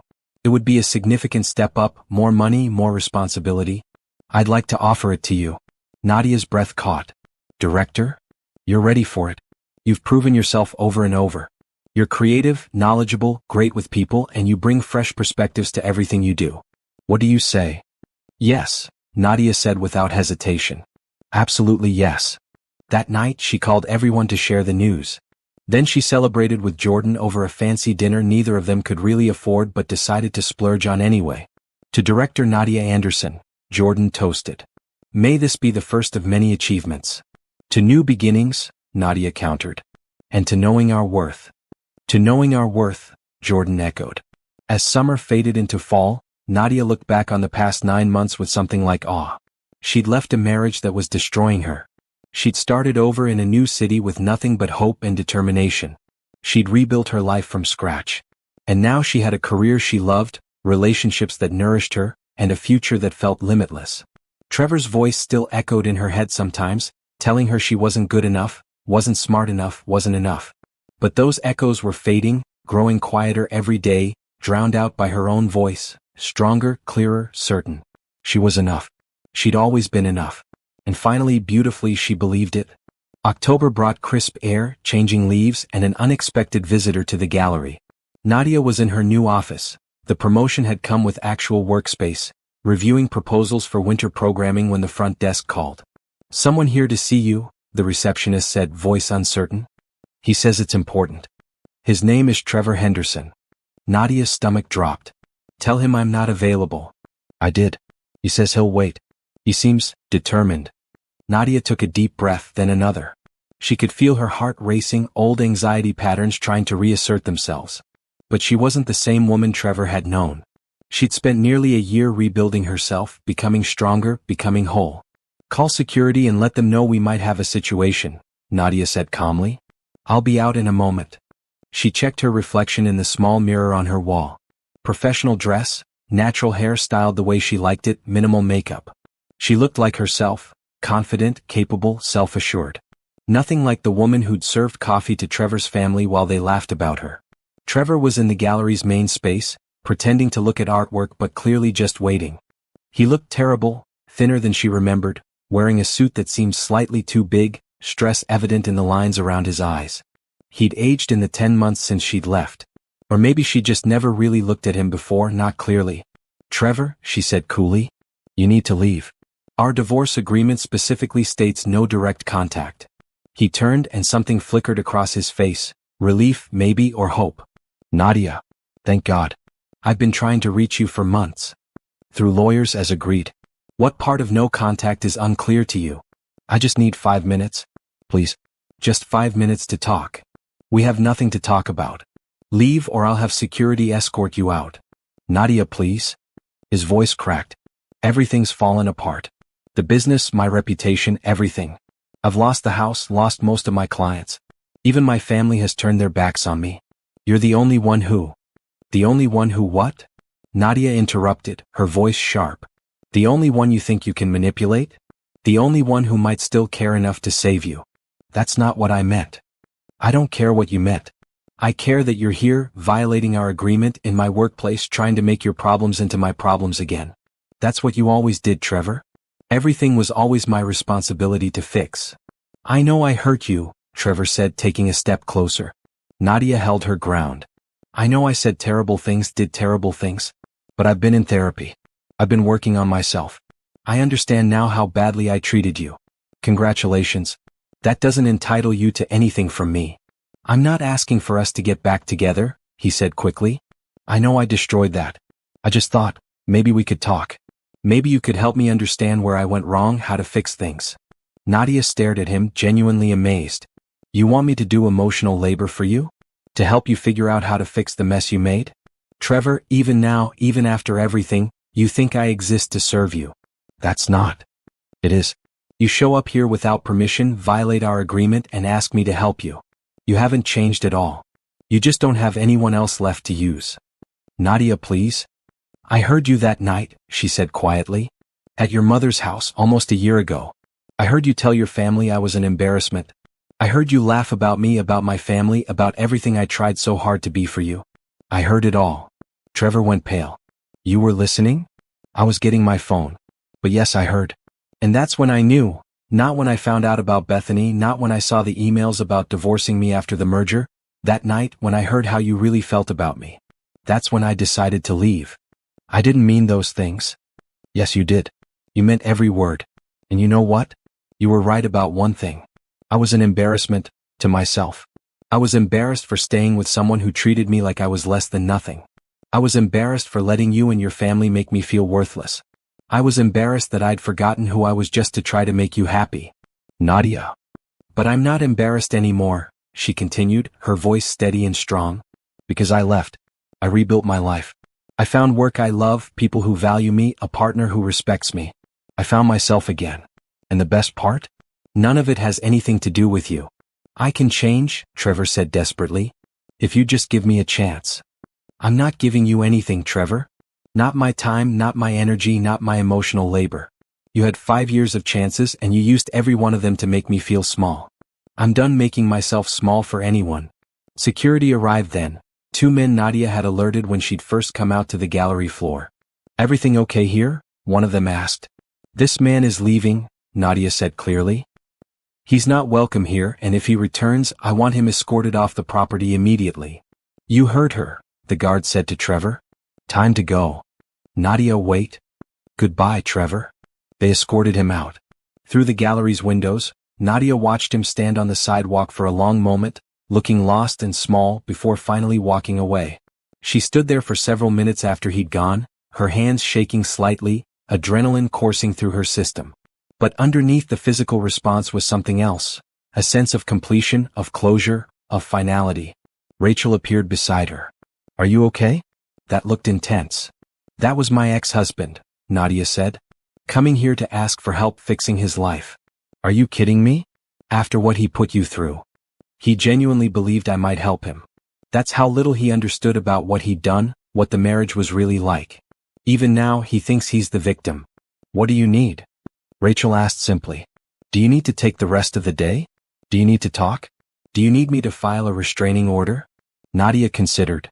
No. I just need to get back to work.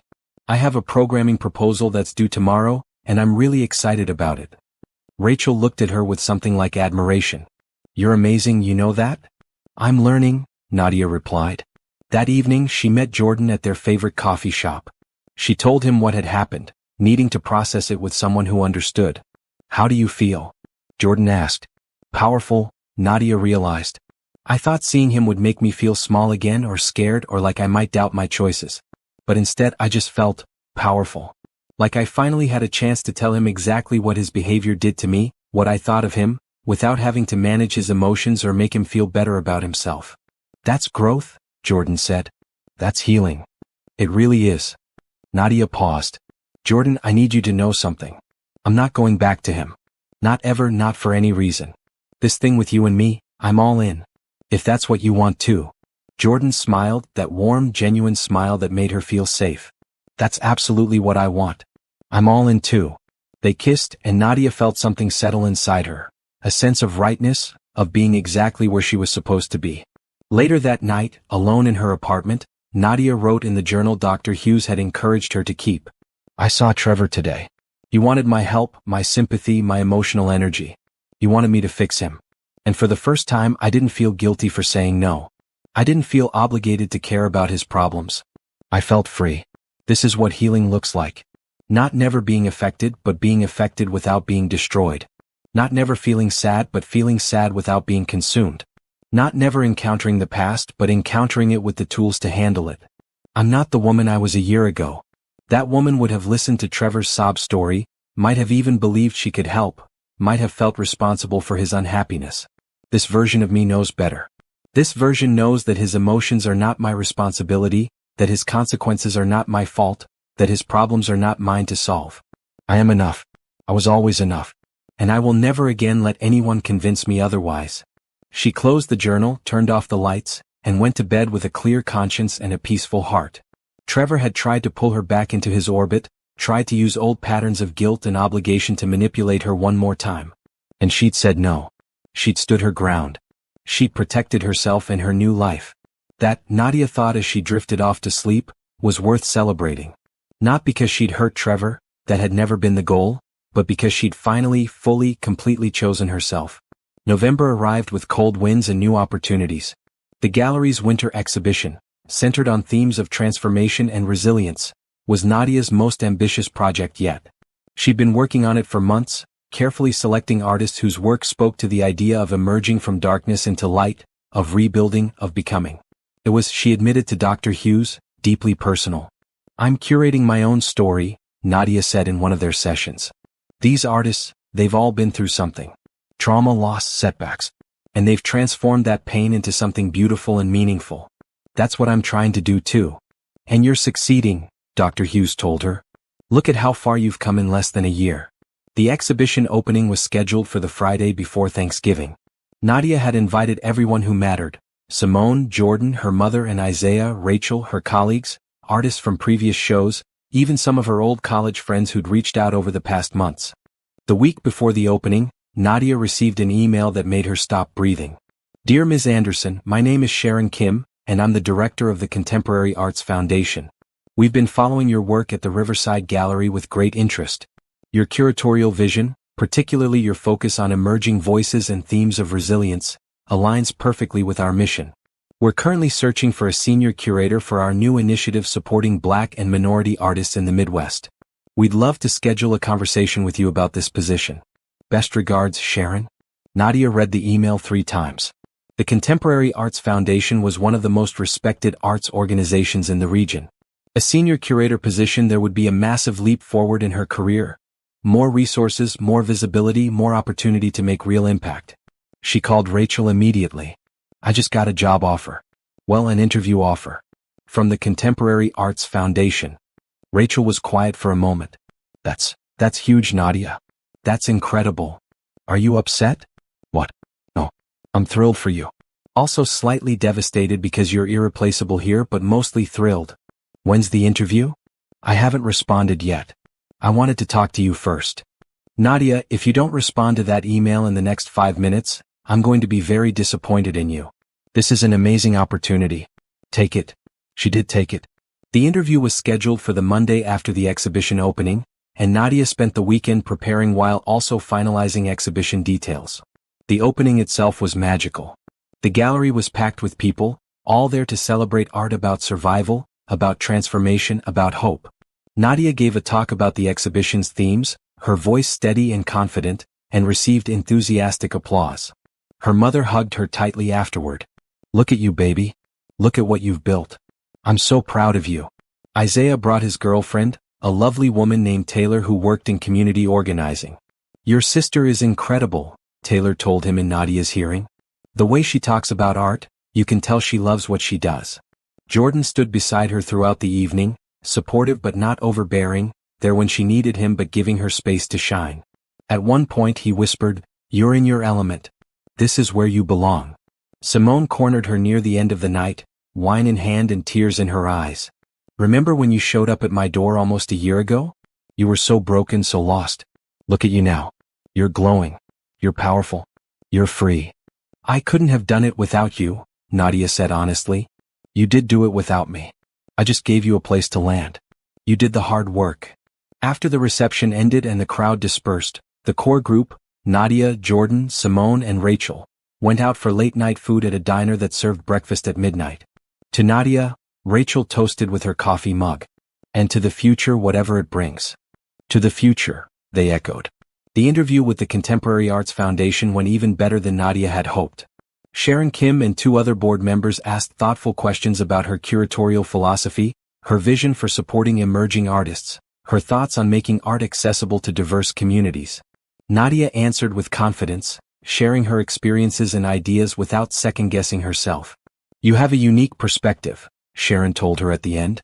"You understand what it means to be underestimated, to have to prove yourself, to fight for recognition. That empathy comes through in your work. It's exactly what we need." They offered her the position 3 days later.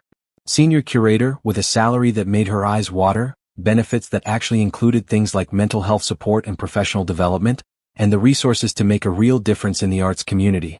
"I accept," Nadia said without hesitation. She gave Rachel a month's notice, feeling both excited and guilty. The Riverside Gallery had given her a chance when she needed it most. Don't you dare feel bad, Rachel told her firmly. You're ready for this. Go change the world. Thanksgiving that year was different from any Nadia had experienced in recent memory. Instead of sitting at Trevor's family's table feeling judged and inadequate, she hosted dinner at her apartment for Simone, Jordan, Isaiah, and Taylor. Her mother came too, flying in for the long weekend. They cooked together, laughed together, told stories. There were no loaded comments about Nadia's cooking or appearance or worth. There was just love, freely given, no strings attached. I'm grateful for all of you, Nadia said during their makeshift grace. A year ago I didn't think I could survive. Now I'm sitting here with people who actually care about me, doing work I love, living a life that's mine. Thank you for being part of my journey.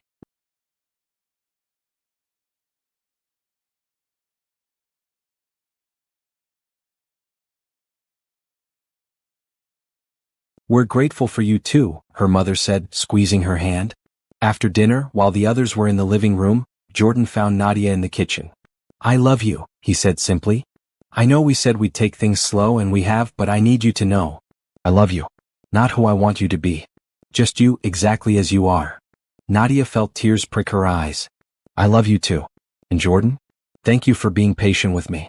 Thank you for letting me heal at my own pace. Always, he said and kissed her. Early December brought news that made Nadia laugh with grim satisfaction. Through the grapevine, specifically through someone in Trevor's old business circles who followed the gallery on social media, she heard that Trevor had been forced to file for bankruptcy. The failed merger, the legal fees from the divorce, the damage to his reputation, it had all caught up with him. Bethany had apparently sued him for breach of promise.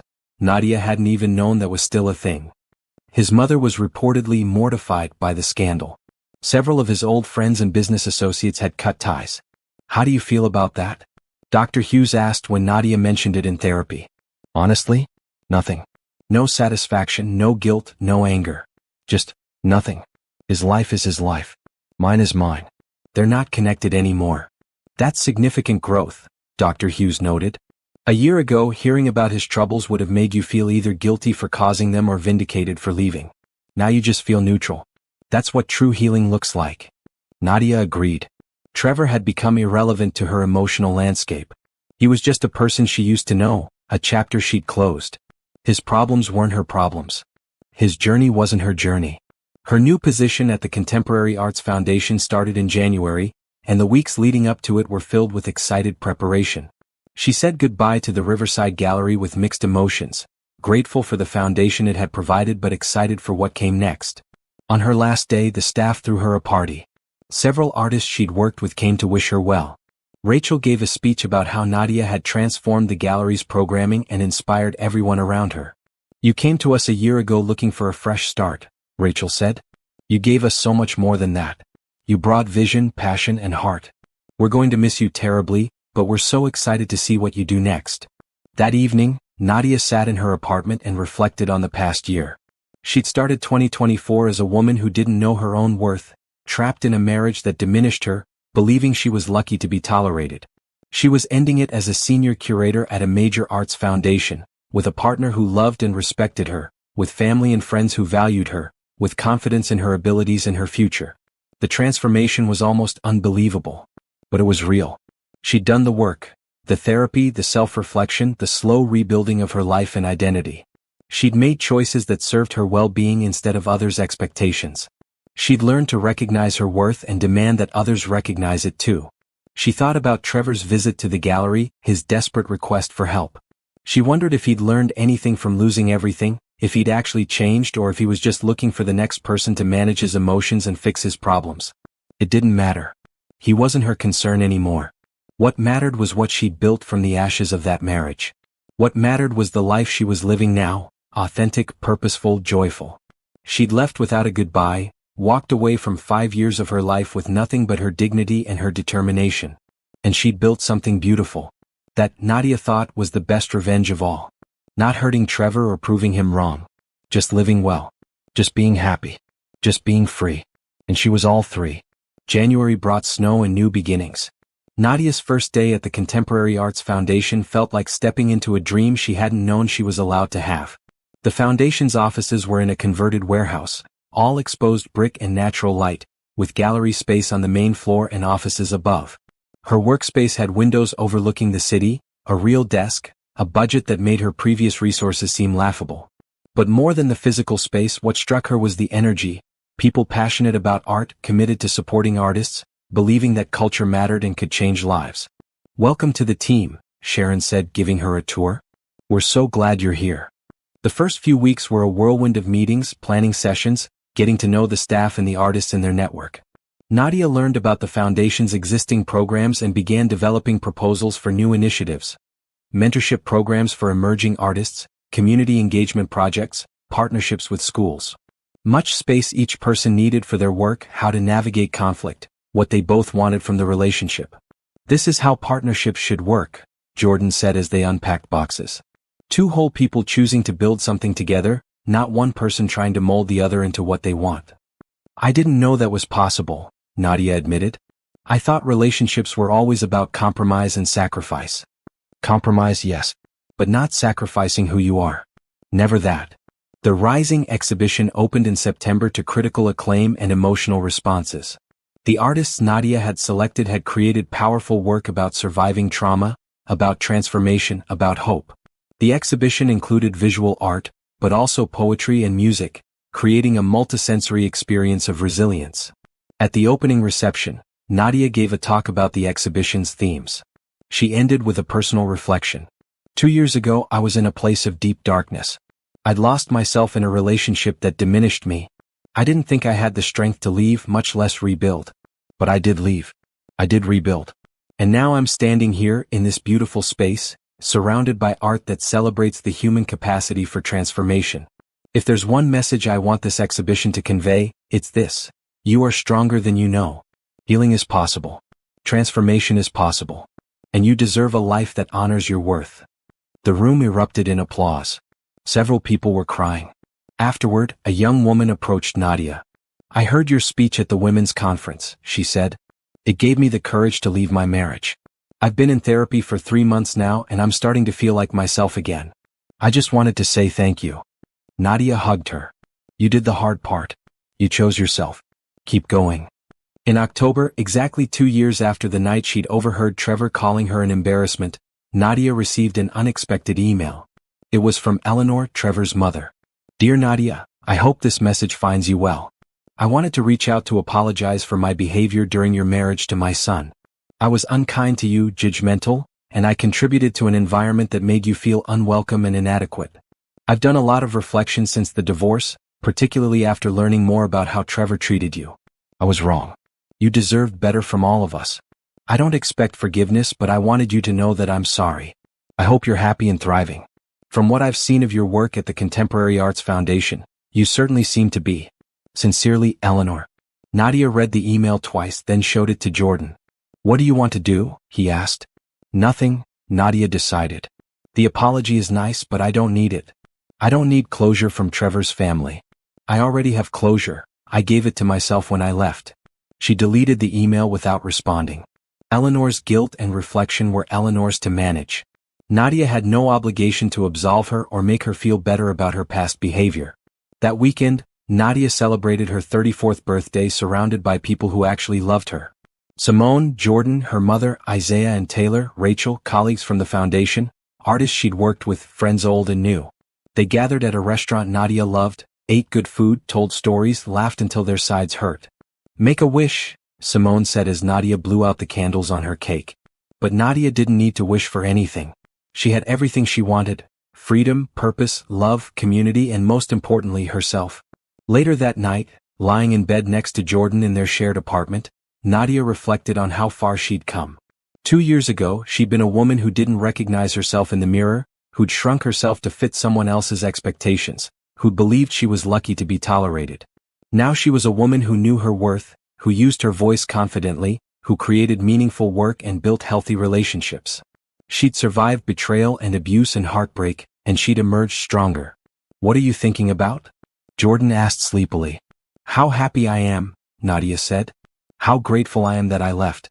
How glad I am that I found my way here, to this life, to you. I'm glad too. Though for the record, you found your way to you first. Everything else was just bonus." He was right. She'd found herself first.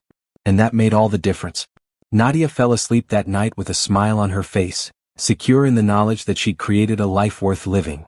Not despite leaving Trevor, but because she'd had the courage to leave. Because she'd chosen herself when it mattered most. The embarrassment of the family, they'd called her. The woman who wasn't good enough, wasn't smart enough, wasn't enough. But they'd been wrong. She'd always been enough.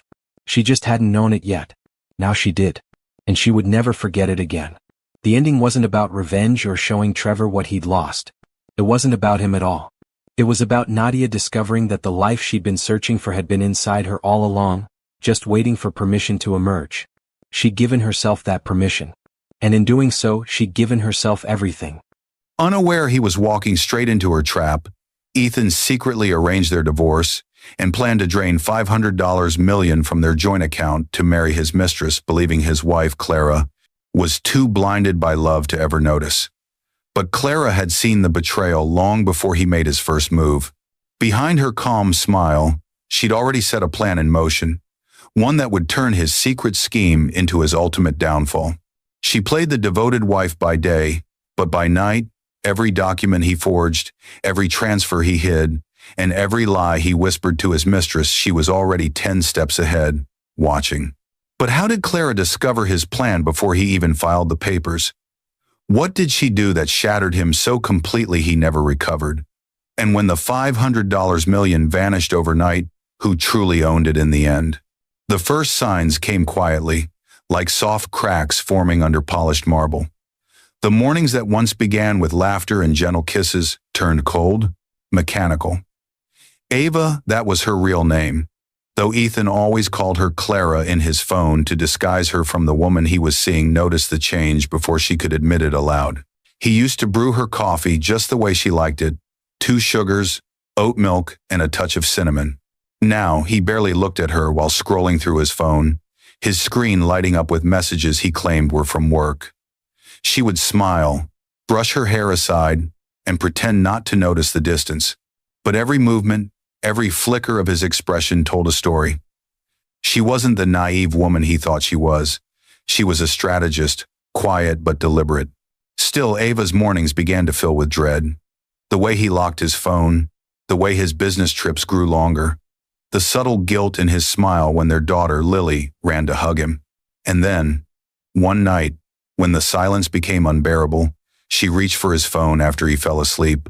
Her hands trembled, heart racing, torn between trust and suspicion.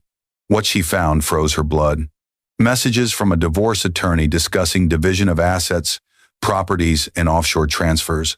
Her name in bold. The tone clinical, ruthless. There were mentions of minimizing exposure and keeping her unaware. Ethan's reply was calm, confident. She won't see it coming. I've already started moving funds. Ava pressed her hand over her mouth to stifle the sob that rose up. It wasn't just betrayal, it was annihilation disguised as love. By dawn, she had decided not to confront him. That would be too easy, too loud. Instead, she called her best friend, Lauren, her voice steady but hollow. Lauren wanted her to expose him, but Ava knew better. If Ethan was planning this, he was already several moves ahead. She needed someone smarter, someone who understood how men like Ethan thought. That's when she thought of Daniel, Ethan's old college friend, who'd gone into finance and had once warned her half-jokingly, never let Ethan near your passwords. She met Daniel at a quiet cafe the next afternoon. The hum of espresso machines and low chatter couldn't drown out the weight of her words. When she told him what she'd discovered, Daniel leaned back, exhaled sharply, and muttered, "He's playing a dangerous game, Ava.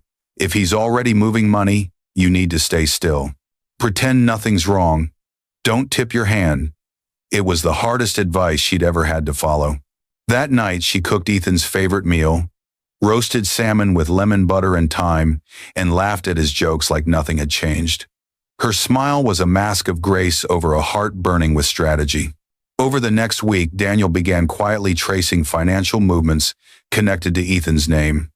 He taught Ava how to monitor patterns without alerting him, small withdrawals here, coded transfers to new shell companies there. Every number told a secret Ethan didn't know she could read. Then, one Thursday night, Daniel called with urgency in his voice. Ava, he's meeting someone tomorrow. Avalon Hotel. Suite 806. It's not just business. Ava didn't sleep. She spent hours rehearsing what she'd say if caught, what she'd do if things spiraled. By morning, she put on her calmest expression, kissed Ethan goodbye as he lied about another investor meeting, and followed him from a distance. She watched from the shadows of the hotel corridor as he stepped into the suite, his lawyer already inside. She recorded every word. Ethan's voice smug, certain. She's clueless. By the time she realizes what happened, I'll have everything. The house, the accounts, even Lily. Madison and I will be free. Madison! The name fell like poison on her heart. His mistress, the woman who had whispered ambition into his betrayal.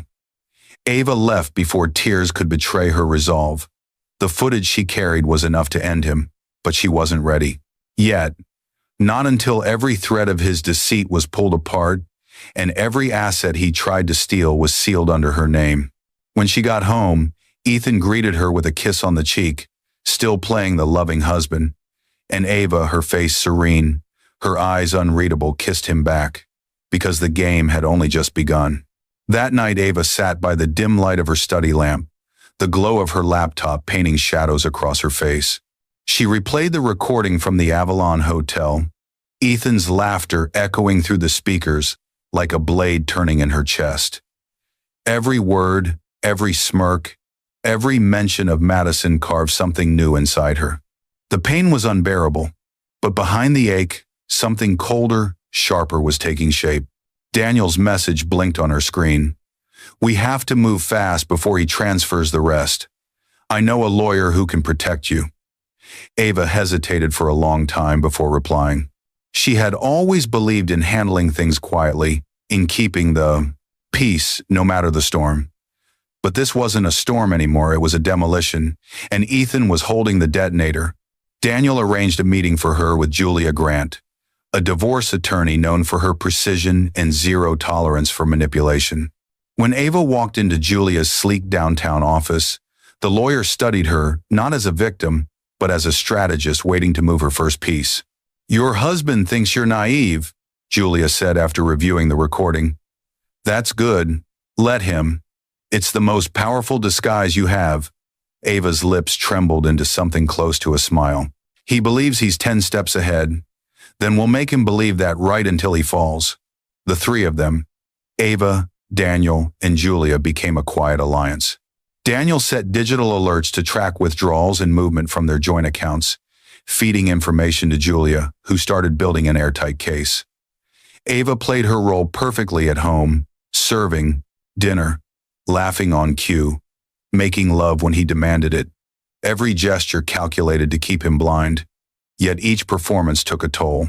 Some nights after Ethan fell asleep, she'd slip into the bathroom and cry into a towel to keep from making noise. She'd look at herself in the mirror and whisper, "Hold your ground." She wasn't just fighting for herself, she was fighting for Lily's future, for the years she'd sacrificed believing in a love that had long since died. 2 weeks passed, and Daniel uncovered a hidden pattern. Ethan had been moving small portions of money through crypto exchanges and a false corporation registered under Madison's cousin's name. It was clever, but not clever enough.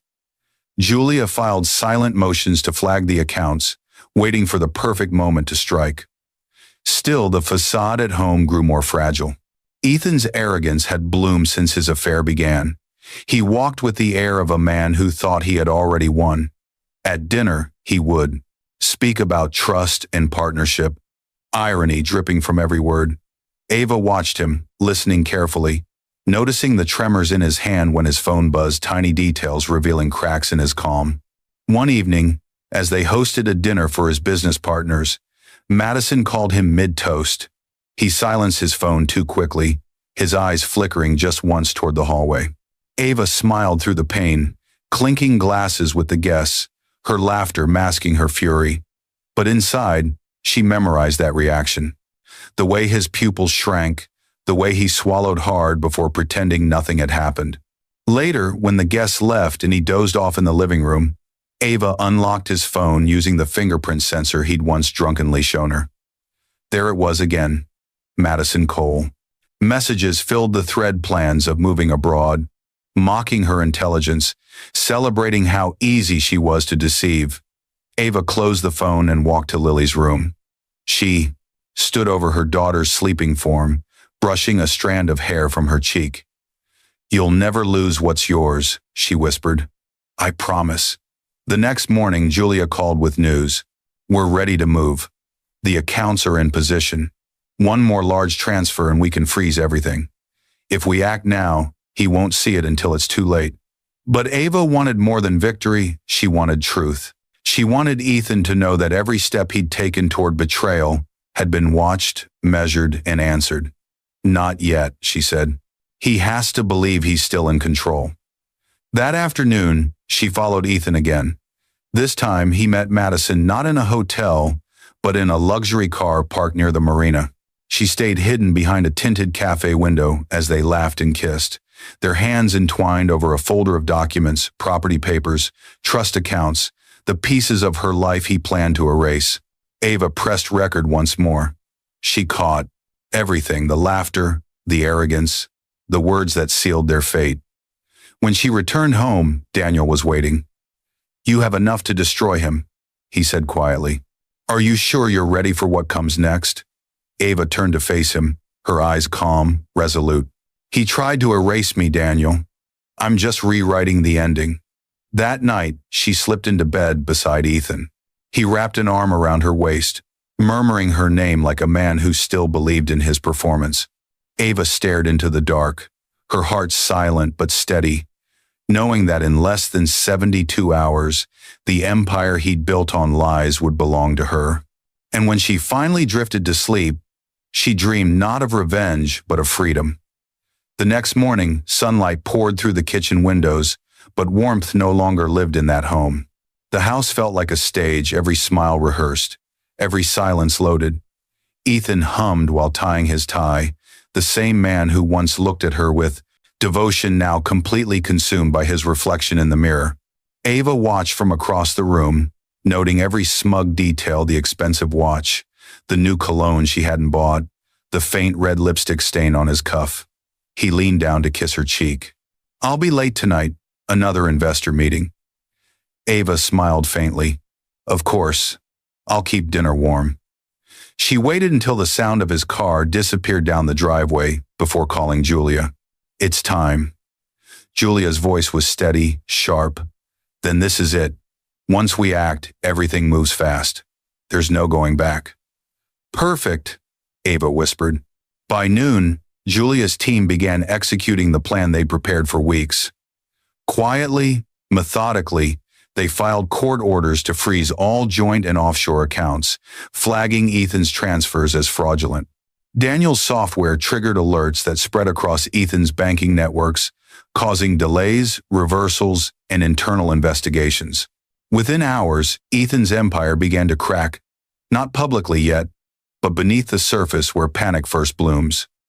Ava carried on as though nothing had changed. She picked Lily up from school, took her for ice cream, read her a bedtime story.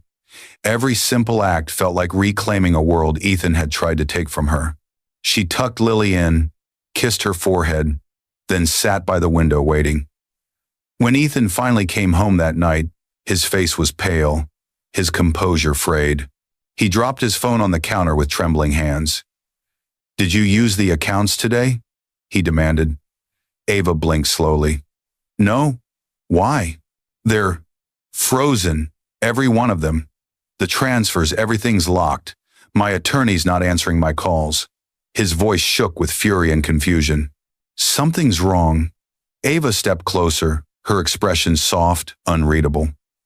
"Maybe the bank is just protecting our assets, from theft." The irony cut through the air like a blade, but he didn't see it. He stormed into his office, slamming drawers, cursing under his breath. Ava followed quietly, her hand brushing the edge of the folder hidden beneath a stack of papers, the same folder that would end this charade once and for all.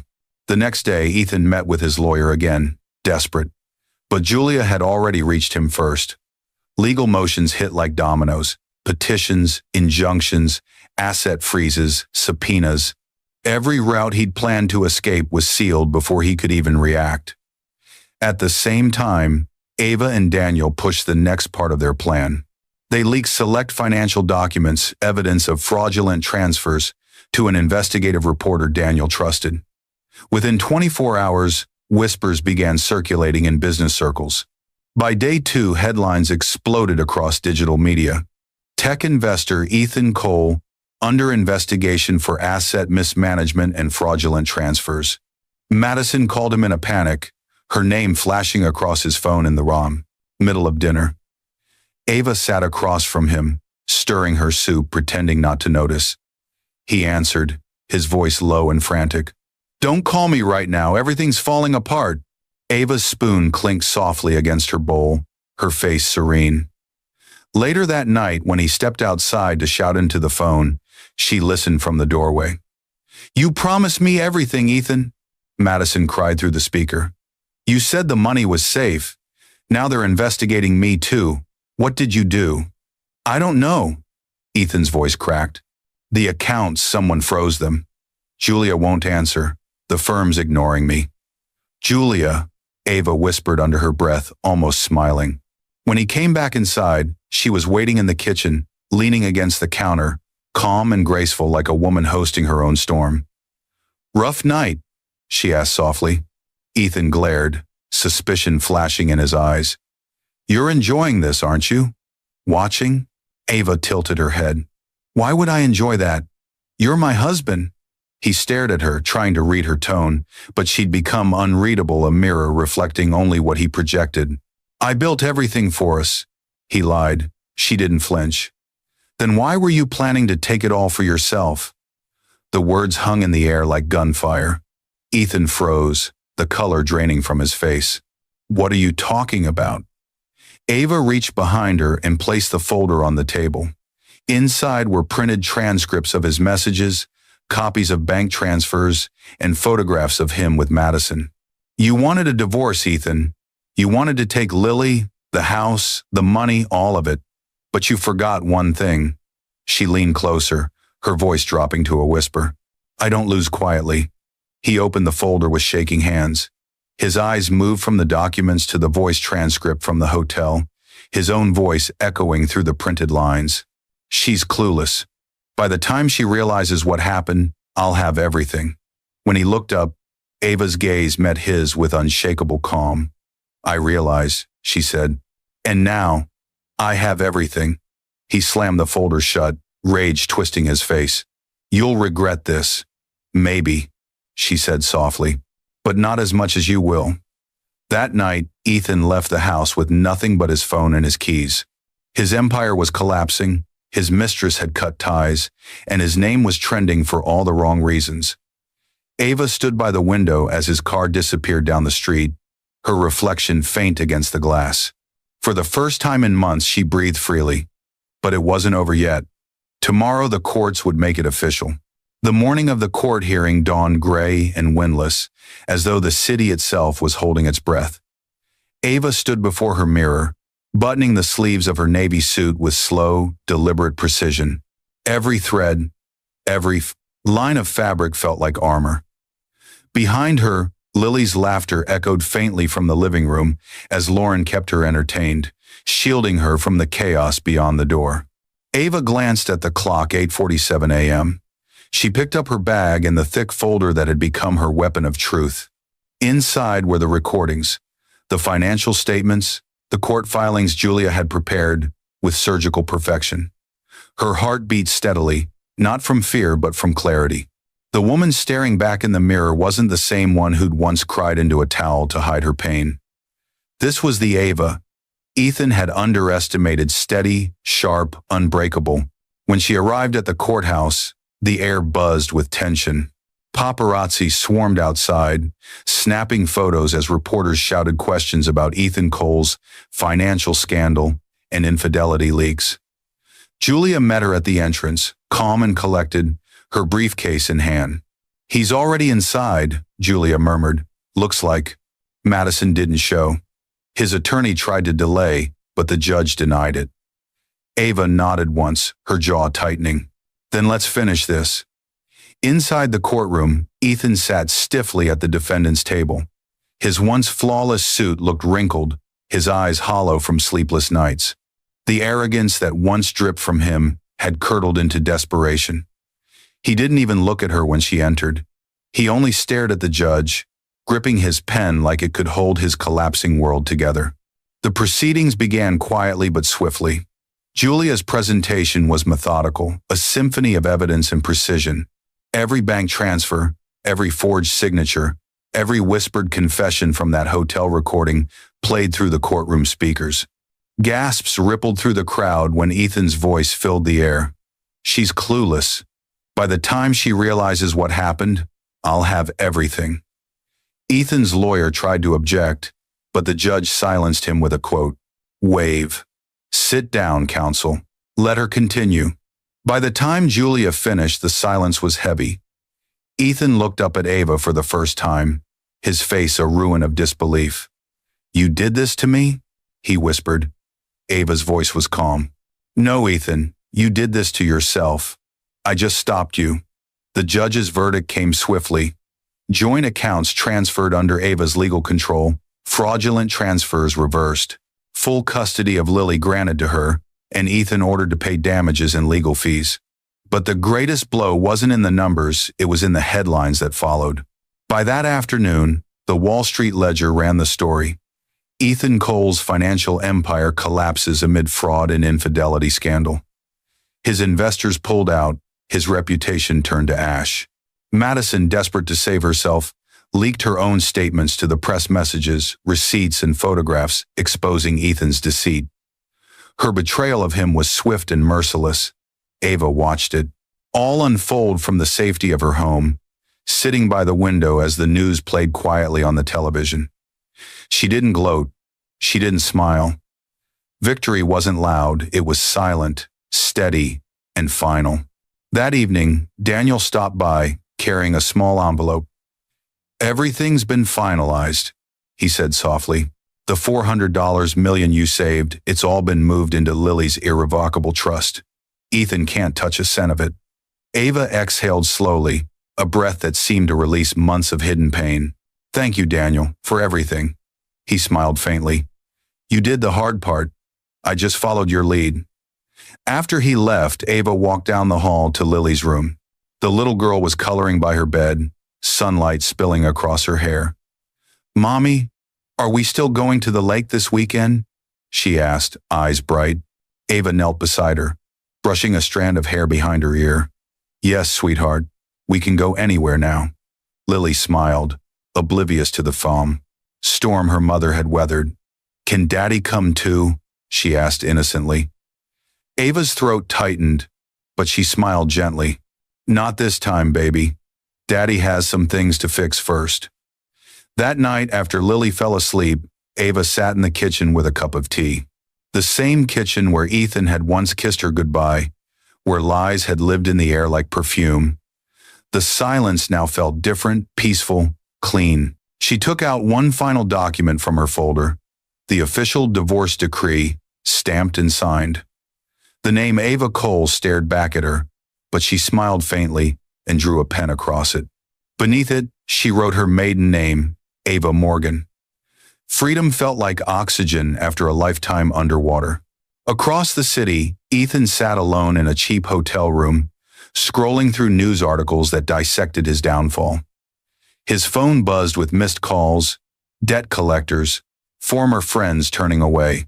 He looked at his reflection in the dark window, unshaven, broken, stripped of everything, and whispered her name like a curse and a confession. Ava. But Ava wasn't thinking of him anymore. She was thinking of Lily's laughter, the new home she'd found on the coast, and the sunrise waiting beyond the storm.